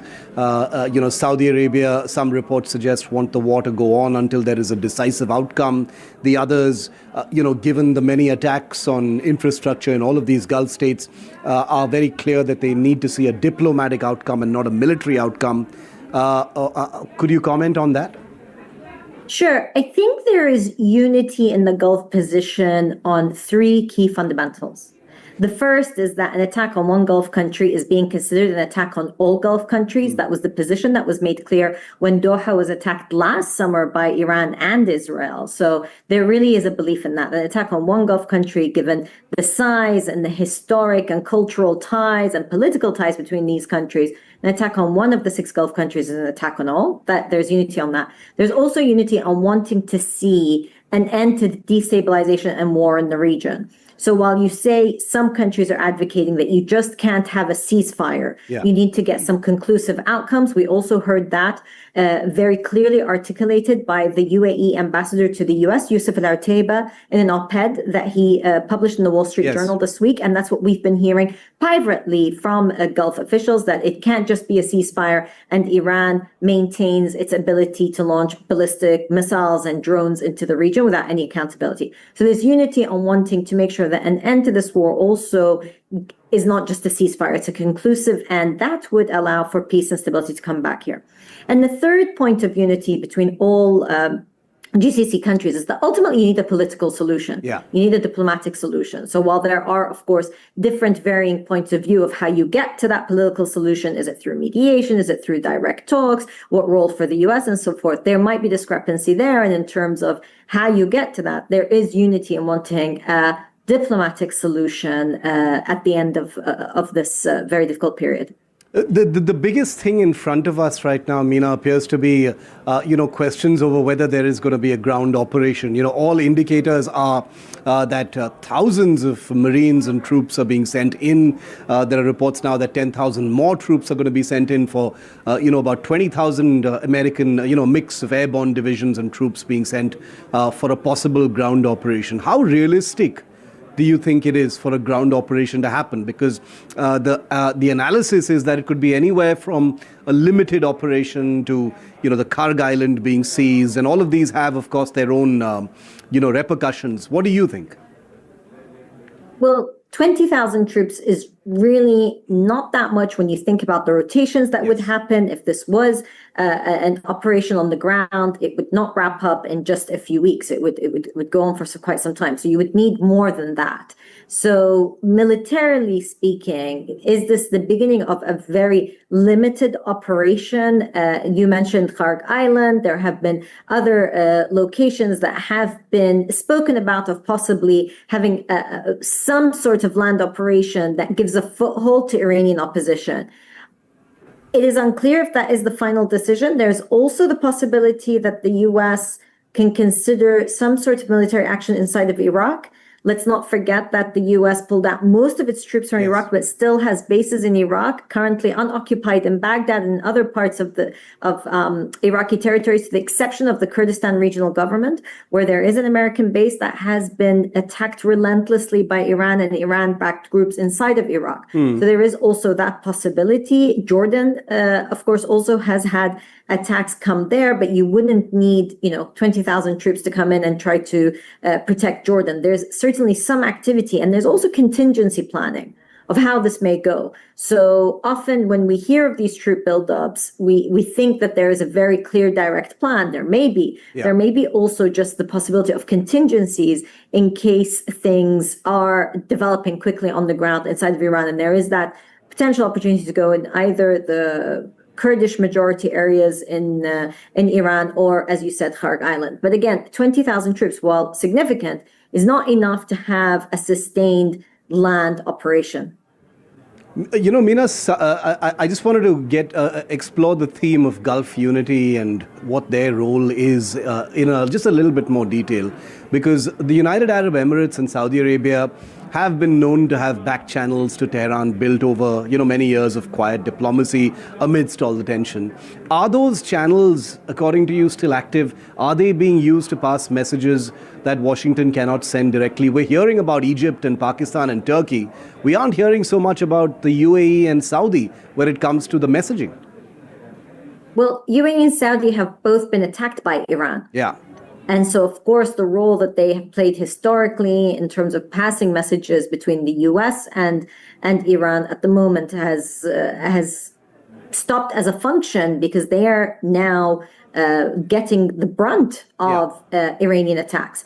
And that is why you're seeing the mediation of countries like Turkey, Iran, Pakistan, who have not been directly attacked, although I would say Turkey has had a number of near misses, let's say, in this war. And so you see Pakistan and Egypt really taking more of a role. In terms of back channel talks, I mean, both Saudi Arabia and the UAE have diplomatic ties with Iran. Of course, the UAE announced the closure of its embassy very soon after the Iranian attacks began on the UAE, and Saudi Arabia has declared Iran's military attaché in the country persona non grata, but they haven't cut diplomatic ties until now.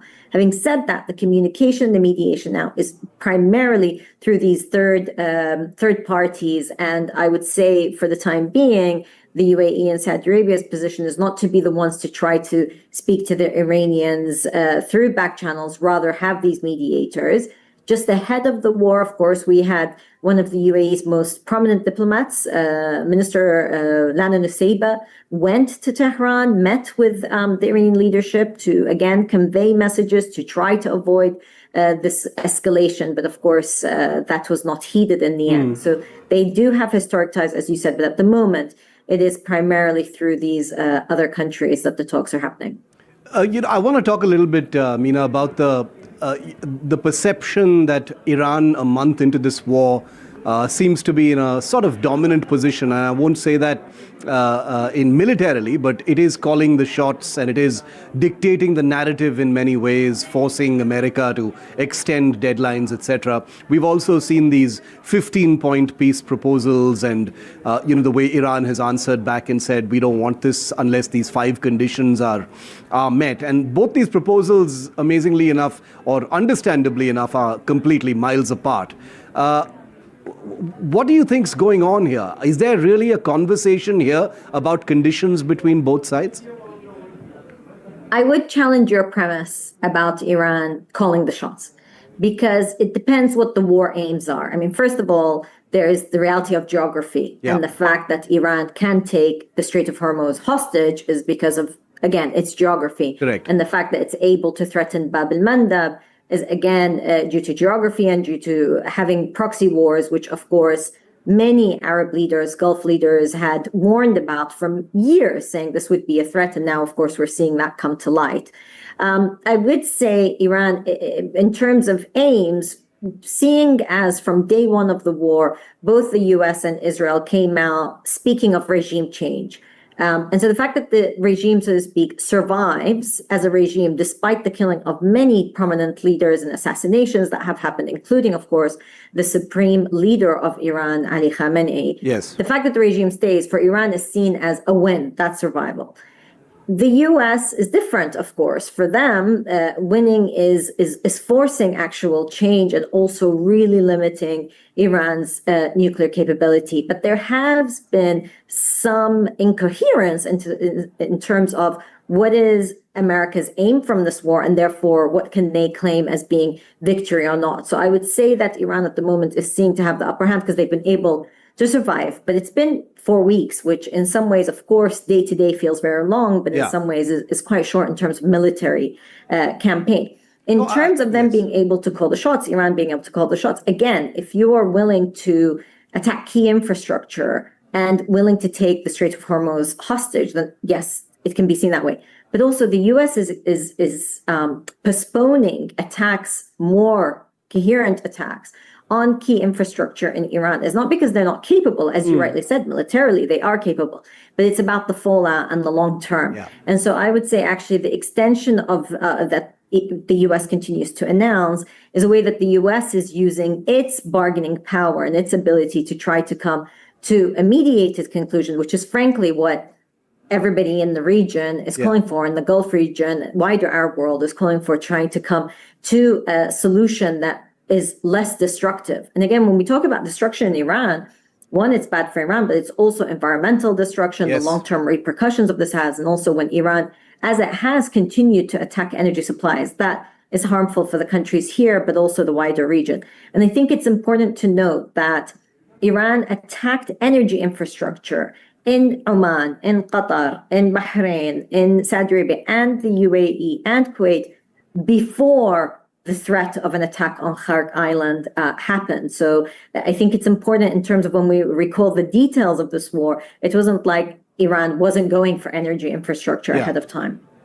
I share your assessment. I think you make a very important point, about the military impact of what's going on. And I think much of the perception, Meena, about who's calling the shots has to do also with the tendency of global opinion to be with the underdog, especially when it's seen how it plays out. But, moving to my next question, since you talked about the regime in Iran,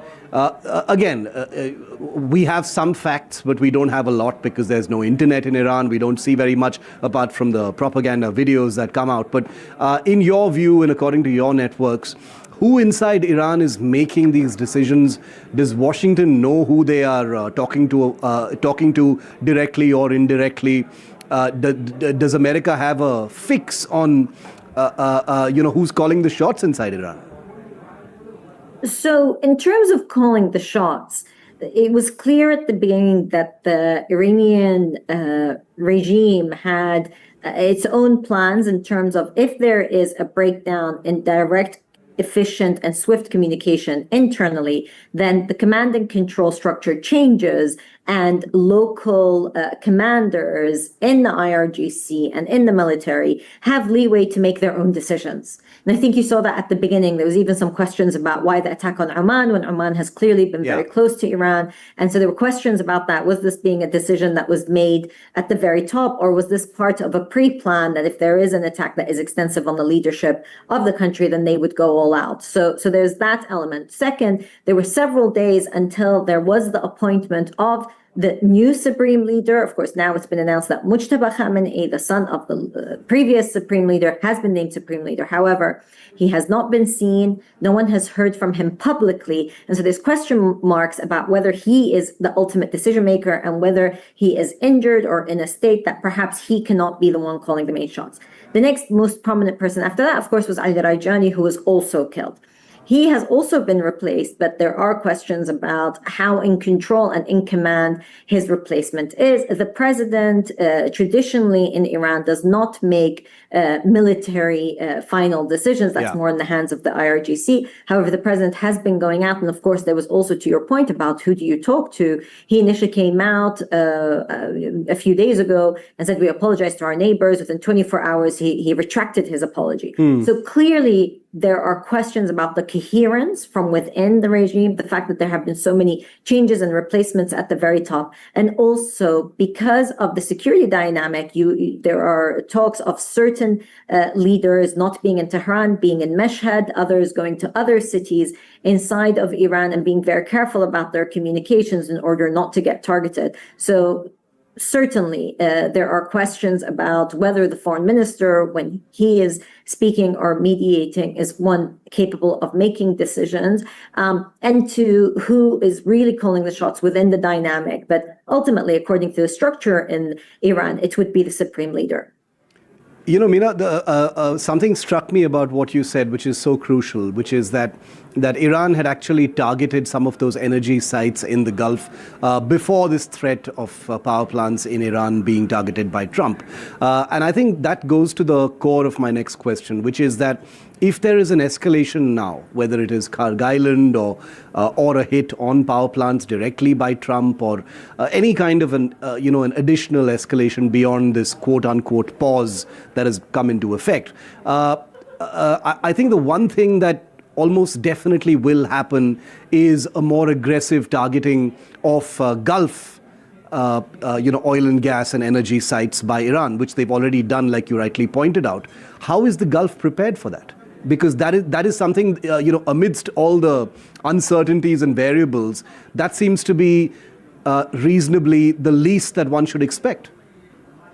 So, I mean, it's important that we give clarity. There really isn't a pause. I mean, yesterday, within the space of 9 hours, we had several alerts here in the UAE. This morning, the Mubarak port in Kuwait, a huge infrastructure site, has been struck by Iran. And so it hasn't stopped. There is a continuation of Iranian efforts.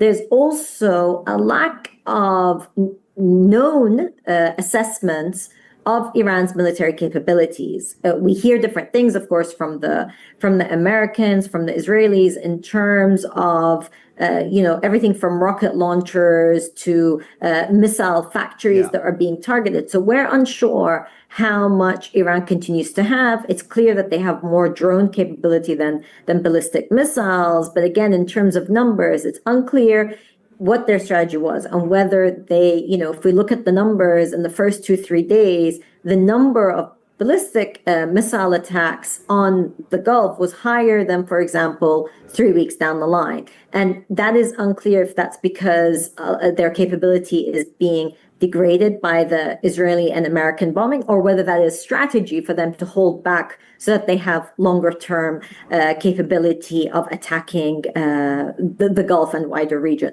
So I would say that, of course, the Gulf is prepared. I mean, there's everything from continuous warships through to airplanes, making sure that defenses are high up. And I would say it's not for a lack of trying. Iran has tried to target everything from airports to energy infrastructure. But I would say that everything we hear from the officials here is that they are ready, they are prepared, and they continue, of course, to have very important alliances, whether it's through France, the US, and others that are continuously also supporting. But ultimately, it is the militaries of this region of the Gulf that have been protecting their lands, and thankfully up until now have been successful in intercepting the vast majority here in the UAE, where the over 50% of the attacks have been targeted at the UAE by Iran, close to 95% interception rate of drones and missiles. And so they are prepared, but so far the track record has been thankfully quite successful.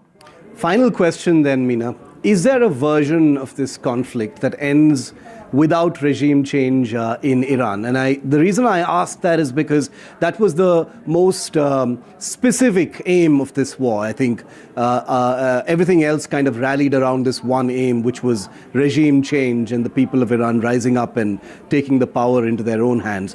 And if there is an end without regime change, what does the morning after look like in the region? So ultimately, what happens inside of how Iran is governed will affect the Iranian people themselves. And you have to only imagine what it must be like if you're an Iranian who has lost livelihood. There have been so many homes struck, businesses struck, so forth, to try to recover from this. The economy will be wrecked. Whatever happens, the economy was already on its knees pre-war, so only God knows what it will be like post-war. And also, let's not forget, I would not be surprised if the Gulf countries did not have a very strong case to the UN to call for war reparations after all the attacks that they were attacked without necessarily without in any way being responsible for this war. So there's the economic and livelihood and so forth. So how can the regime deliver for its people? Given the dynamics that happened just pre-war with the protests that we saw. However, in terms of regime change being an aim, I agree with you. It seemed to be a very concrete aim at the very beginning of this war. But since then, you've seen a change of tone from the American administration. And they've kind of changed the goal at being more about nuclear capabilities, at being, again, targeting the missile defense, the missile programs, and, of course, drone activity and the ability to hold the Strait of Hormuz and international waterways hostage. So there could be indeed a scenario where the Iranian regime survives, and certain commitments are given in terms of missile production, even though pre-war the issue of missiles was on the table during the negotiations with Steve Witkoff and Jared Kushner from the American side. That was on the table, and the Iranians absolutely refused to have that on the table. They said it had to be only nuclear. So if there are going to be negotiations, undoubtedly now missiles, drones, and the governance of waterways, international waterways, will be on the table. And so I think if the regime accepted those terms, and I'm sure will have their own demands, then yes, it could survive. It would be isolated, incredibly isolated, much more isolated than it has ever been, particularly when its own neighbors had done outreach. Again, as you had mentioned earlier, Saudi Arabia, the UAE, Qatar, had really built ties with Iran. I think those will be incredibly fractured. There's no getting away from the fact that these are neighbors, and we'll have to find a way of coexisting. But it will be incredibly isolated compared to where it was just a few weeks ago. Mina Al-Arabi, great to have you here on NDTV. Thank you very much for your time. Thank you for having me.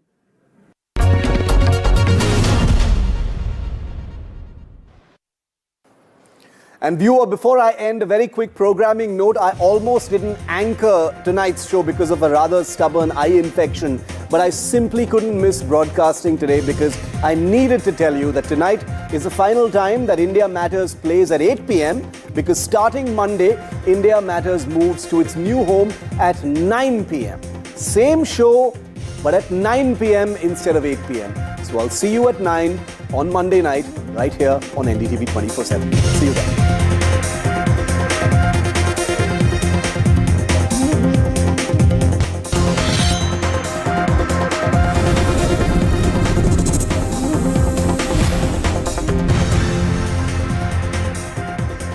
From the war in Iran to the battleground in India's election season, the world's largest mangrove forest, or at least its Indian part, is in the eye of a looming political storm. With upcoming elections in mind, the centre and state have had squabbles over developmental issues in the Sundarbans. But the stark reality is that 5 million people have been repeatedly hit by a series of cyclonic disasters. The sea level is rising dangerously. The region's youth continue to migrate in search of a livelihood, and every year around 100 people are attacked by Royal Bengal tigers. What can the Netas promise the people of this region to gain back their trust? This is NDTV Focus on Sundarbans in crisis.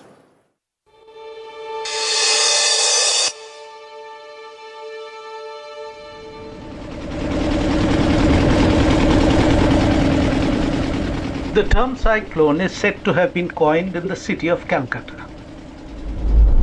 In 1867, a ferocious cyclone flattened the newly built port of Canning at the northern edge of the Sundarbans.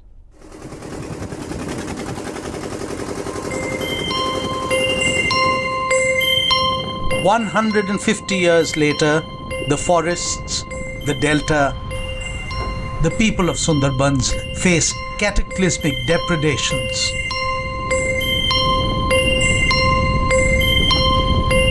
Cyclonic weather of increasing frequency mounting salination, depleting mangrove cover. Up to 100 tiger attacks a year, and the youth leaving in droves to find employment elsewhere.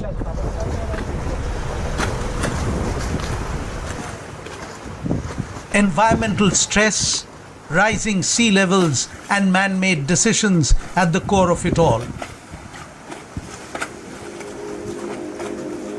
Democracy, policy, participation, and apathy. Everything coterminous in the hastening demise of the Indian segment of the world's largest mangrove ecosystem.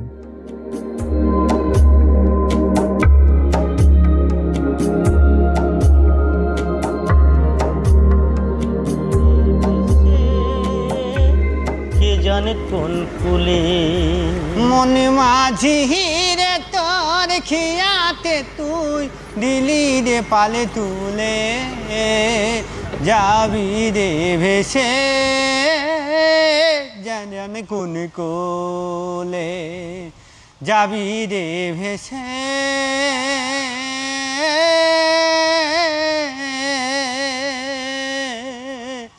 কে জানে কোন কোলে।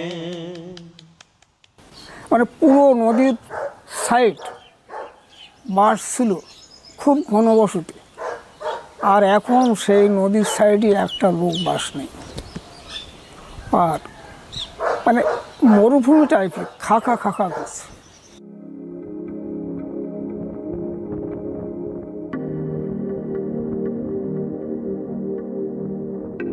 Living in Sundarban is like living on the edge because you're always on small islands. And then in these islands there is erosion. So these islands are shrinking and sinking.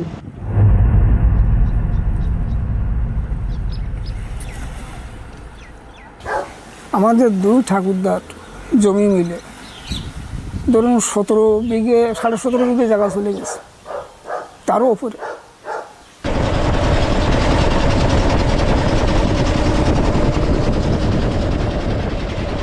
In the Ganges, from the source, more than 100 interventions in the upper part of the Ganges river. And the last nail in the coffin is basically the Farakka barrage. So the river lost its velocity and it cannot carry enough sediment to the Bay of Bengal, and it cannot roll back to the coast as is the food of the coast. So there is intense erosion. But in the northern part of the island, there's actually accretion which is happening. There's more sedimentation in the river channels. The river channels are getting choked, and so they are actually, some of the islands are increasing in size.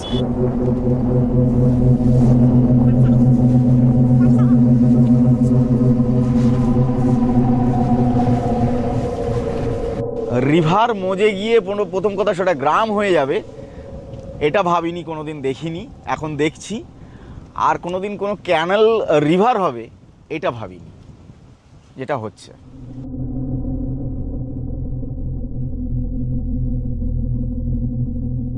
Whenever people are blaming sea level rise, I a little bit contradict with them. The same sea level rise condition, the Meghna part is building up in the entire Ganges, Brahmaputra, Meghna delta. The eastern part is building up and the western part is shrinking. So it is a kind of dying delta.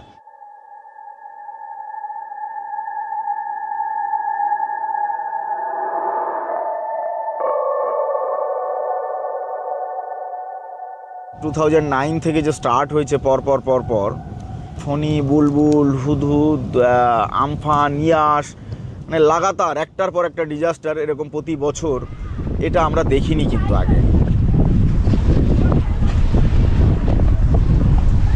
It's very high time that we protect our mangrove covers. These mangroves actually protect the Sundarbans shorelines. After this mangrove belt, this is a very narrow mangrove belt whichever is remaining right now, but after that the cultivation area starts, the villages starts. এত যে নিঠুর বন্ধু জানা ছিল না গো, এত যে নিঠুর বন্ধু জানা ছিল না, দিল না। The people in Sundarban, they are not really scared about cyclone or high rainfall.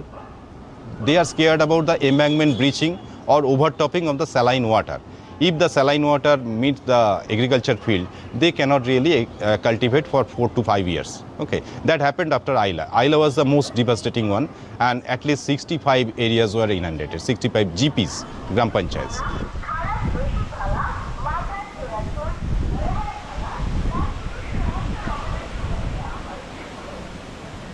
চাষবাসের উপরে ঝোঁক হারিয়ে ফেলেছে মানুষ 2009-এর পরে, কারণ ওই যে নোনা জল ঢুকে গেল প্রত্যেকটা আইল্যান্ডের ভিতরে, তারপর থেকে আর চাষাবাদ তো ভালো হতো না। বেশ কয়েক বছর ধরে ওই নোনা কাটাতে টাইম চলে গেছে, তো তখন থেকেই মানুষ চাষবাসের প্রতি ইন্টারেস্ট হারিয়েছে। প্লাস চাষ করতে গেলে, এখন ধরুন আমার জমি আছে, সেই জমিতে চাষ করতে গেলে যে এক্সপেন্স সেটা করা, সে লাভ লস ক্যালকুলেট করে দেখা গেল ওর থেকে কিনে খাওয়া অনেক লাভ।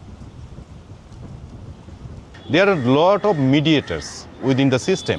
They actually are creating a lot of things. Okay, and also whenever they are producing more vegetables, excess vegetable, there is no cold storage. They cannot keep it, so they have to sell it out immediately in the half cost or minimum cost. আমাদের জায়গা জমি কিছু নেই, আমরা জঙ্গলে মহলে আমাদের জীবিকা নির্ভর করে, আমরা ইনকাম করলে আমাদের সংসার চলে।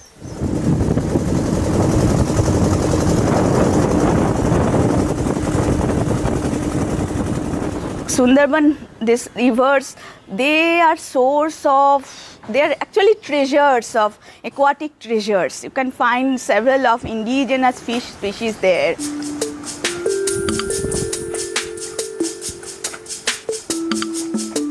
এইভাবে লোকের আজকে 4 ঘন্টা চালাচ্ছি ঠাকুরের কৃপায়,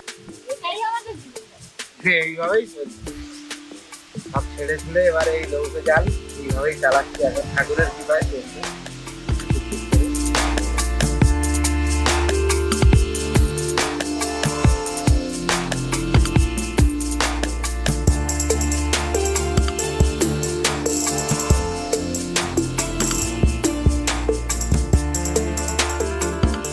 এখানে দাদা দেখো আমাদের কাজ বাজ নেই, তারপরে এই যে 2-4টে লজ হচ্ছে, এই লজেতে হয়তো 100 লোক কাজ করছে, আরো 100 লোক আমরা বসতে হয়ে যাচ্ছে। আমি এই মাটি কেটে যেভাবে হোক চলতো, আমার চলতে এখন বয়স হয়ে গেছে, গায়ে ব্যথা, হাঁটুই ব্যথার জন্য আর করতে পারি না।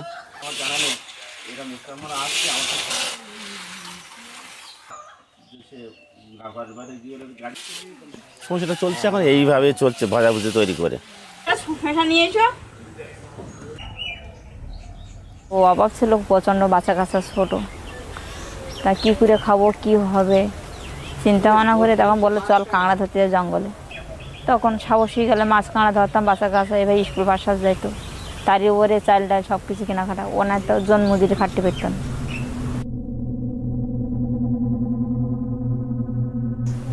তখন বৈশাখ জ্যৈষ্ঠ মাসের দিন, গরম, 3-4 পাটা দন দিয়ে কাঁকড়া ধরেছি, বেলা তখন 12টা বাজে। ডালা নৌকাতে পড়ে গেছে, উনি পড়ে গেছে, তো আমি বলছিস কি কোথায় ঘা লেগেছে, কোথায় তো ঘা লাগেনি, নৌকা মধ্যখানে পড়লো কী করে। তারপর দেখলাম সামনে দিকে এটি পাশ করে দেখি বাঘকে টানে তুলে নিয়ে যাচ্ছে। তখন যখন চোখের সামনে টানে তুলে, তখন আমার নৌকা ধাক্কাতে আমি পড়ে গেছি, গিলুগান তো উঠে নৌকায় উঠেছি আমি, কিন্তু আর তখন আর জ্ঞান, নৌকা জলের তো ওপরে উঠেছি, উঠে দেখলাম তো আমার সামনে যখন টানে তুলে আছে, আমি কানতে এইবার নৌকায় উঠেছি। নৌকাতে চিৎকার কান্নাকাটি করতে করতে আমার তখন জ্ঞান নেই, নৌকা ভিতরে বেরিয়ে আছে। ওখানে আর যাবার লোক ছিল না, কে যাবে ওখানে, কেউ নেই। আমি 2জন গেলাম, একজন ফিরে এলাম, এ দুঃখ আর প্রতি পাচ্ছি না। সেইখান থেকে যেন 5-6 মাস ওইভাবে জ্ঞান হারার মতো বাড়ির ভিতরে। আমার বড় ভাই জঙ্গল করতো, আমাদের জীবিকা এইভাবে চলতো। অনেকেই জঙ্গলে পড়েছে, বাঘে ধরে নিয়ে চলে গেছে। তারপরে বড় ভাইও অসুস্থ হয়ে বাঘে ধরার কল্যাণে বড় ভাই ভয় পায়, ব্যাপক ভয় পায়। সেই ভয়ের কল্যাণে আমার বড় ভাই মারা যায়। সরু খাল ছিল, আমি নৌকাটা ঢুকে দিয়েছি ভিতরে ঝড়ের ভয়ে, দিয়ে অ্যাঙ্কার করে দিয়েছি। আর আমার গায়ে জ্বর ছিল, আমি শুয়ে পড়েছি। ঘুম ভেঙে যেতে আমি মুখ থেকে কাঁথা সরে দেখি না বাঘ দাঁড়িয়ে আছে নৌকার উপরেই, স্যার, আর বাঘের নিচে আমি। তখনই ধরে ফেলেছি বাঘকে পাঁজা করে, বলেছি মা গো বাঁচাও, ফেটে গেছে, আমি মাথাটা শব্দ পেয়েছি। তারপরে আমি জানি না যে স্যার বেঁচে আছি বলে, কিছু জানি না স্যার বেঁচে আছি বলে। 8 মাস পরে দেখলাম কথায় কী করেছে, এটা স্যার সার্জারি করা, গ্যাপটিং করা, এখান থেকে আর এইখান থেকে নিয়ে এই যে গ্যাপটিং করেছি, মুখ দিয়ে কামড় মেরেছে স্যার। ও ঘাড়ে ধরতে পেলে স্যার মেরেই দিত, আমি জানি এটা অভিজ্ঞতা আমার আছে স্যার। ঘাড়ে ধরতে পেলে মেরে হয়তো ছাড়াতো, বডি ঝাড়ি নিয়ে আসতো, লাশ নিয়ে আসতো।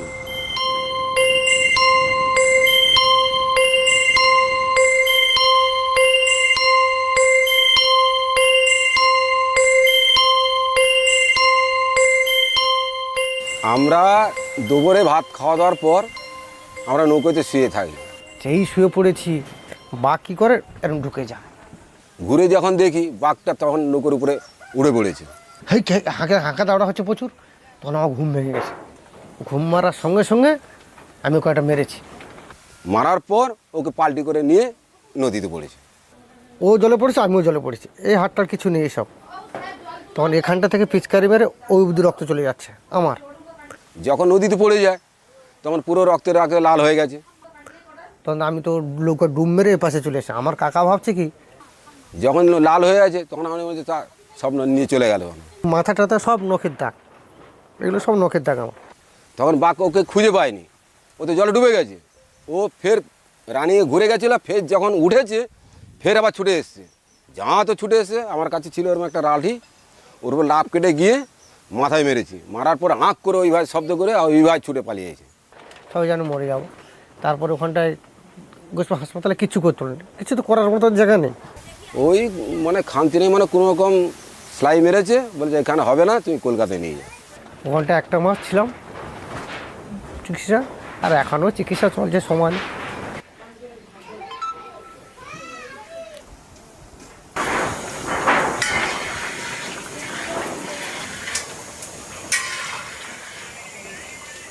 এখানে মেডিকেল ব্যবস্থা খুবই খারাপ, কারণ আইল্যান্ডের মধ্যে সেই অর্থে সেরকম বড় সড়ো কোনো হসপিটাল কিছু নেই।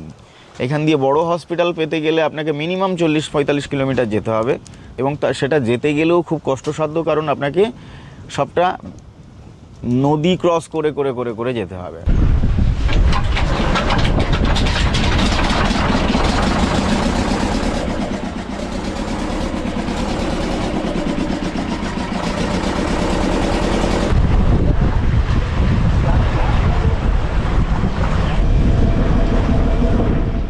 I went and asked some of the residents, so what do you think is the biggest issue you are facing? Everybody said, Nodi Badh. We need bigger embankments, bigger seawalls to protect them from flooding. But then when you ask them more, depending on the age of the person or where they live in the island, they say they don't have medical facilities. They don't have good educational facilities for the kids. So it's depending on which island you are on, where you are, what your educational or income status is, the problems are different.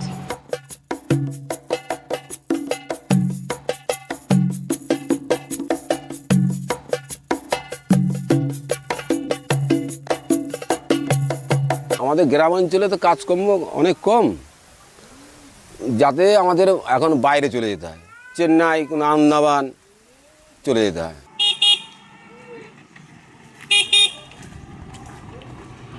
If there is proper mindset and proper will from the policymakers and local government, they are basically daily labor. But if we can provide them some kind of skill whenever they are migrating, they can get a little bit decent job. লেবুর আচার আছে, রসগোল্লাগুলো আছে, রসগোল্লা সুন্দর কুলের আচারগুলো আছে, ছোট packet আছে, বড় প্যাকেট আছে, কুলের আচার। If you see in the Sundarban part, there are very limited vocational training institutes within the Sundarban, and the trades they are being trained, those are not sufficient. For example, in Sundarban there are at this moment around 4.8 million people, and you can expect around 4.8 million mobile phones, okay, but nobody is there as a trained mobile mechanic. আমাকে তুমি ভালোবাসনি, দিয়েছো শুধুই যন্ত্রণা। আমাকে তুমি ভালোবাসনি, পেয়েছো শুধুই যন্ত্রণা।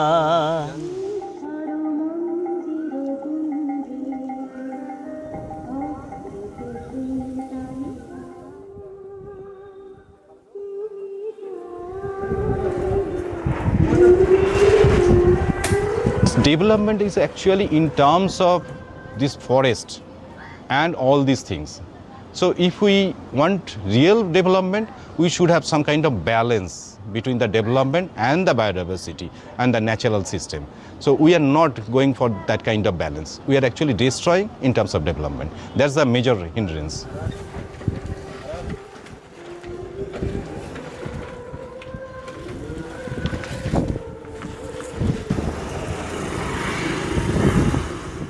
চৌত্রিশ বছর ছিল বামপন সরকার, সেই বামপন সরকার আমাদের সেইভাবে দেখেনি, সেইভাবে আমরা কোনো সহযোগিতা পাইনি সেইভাবে। কিন্তু টিএমসি আসতে যেভাবে দেখছে আমাদের, তাতে আমরা অনেকটা উপকার পাচ্ছি, গরিব মানুষ হয়ে অনেক উপকার পাচ্ছি। 2011 সালে তৃণমূল আসলো, আমি হচ্ছে বুথের হচ্ছে যুব সভাপতি ছিলাম। আমি জঙ্গল করতাম, সভাপতি পরিচালনা করতাম বাড়িতে এসে, আমার জঙ্গলের টাকা পার্টির পিছনে খরচ করতাম। ভোট চাইতে আসলে দাদা এই গ্রামের পঞ্চায়েত এসে দাদা ভাই কাকা ও তোমার তৃণমূল বলো, আগে সিপিএম আরএসপি ছিল তখনও বলো, এখনও যে আসছে এবারে ওই বিজেপি মাতামাতি হচ্ছে, ওই একই কেস যেই আসবে সেই তো সিপিএম থেকে তৃণমূলে এসছে, তৃণমূল থেকে আবার যাবে বিজেপি, সেই একই লোক পাল্টাপাল্টি হয়ে যাচ্ছে। শহরে যা আমাদের গ্রামাঞ্চলেও তাই একই অবস্থা, মেরে কাটা ধান্দা, খাওয়ার ধান্দা। আমি দলের দায়িত্ব পালন করি স্যার, আমি লক্ষ লক্ষ টাকা খরচ করি স্যার এই দলের জন্য জঙ্গল করি, তবু আমার শান্তি পাইনি। কিন্তু আমার বিপদের সময় দেখেনি, এটা আমার বড় কষ্ট। আমার ভালো করেছে, আমি মনে করি ভালো করেছে, আমাকে কথা বলার জায়গা তৈরি করে দিয়েছে।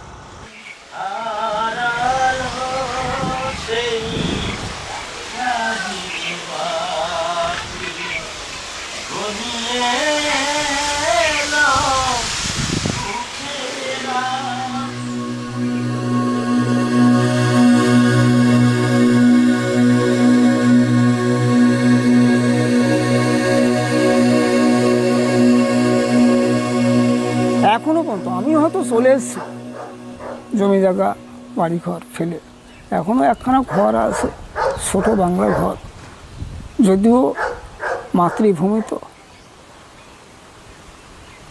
মাঝে মাঝে যাই, পুরাতন বন্ধু বান্ধবের সঙ্গে কথাবার্তা বলি, বলে একটা ছোট ঘর রেখেছে, তো সেও চলে যাবে। এইভাবে কুমিমারির জীবনযাপন হচ্ছে।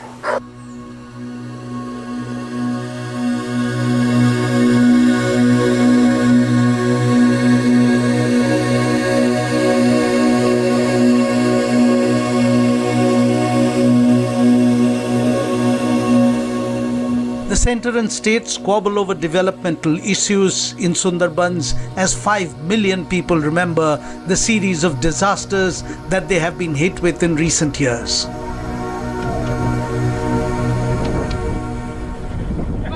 The sea level has risen by an unprecedented 3 centimeters in the last 20 years itself.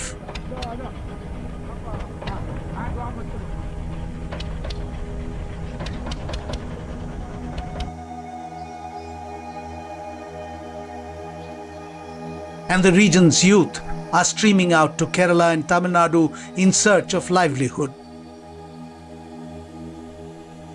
What promises will the politicians make to win their votes?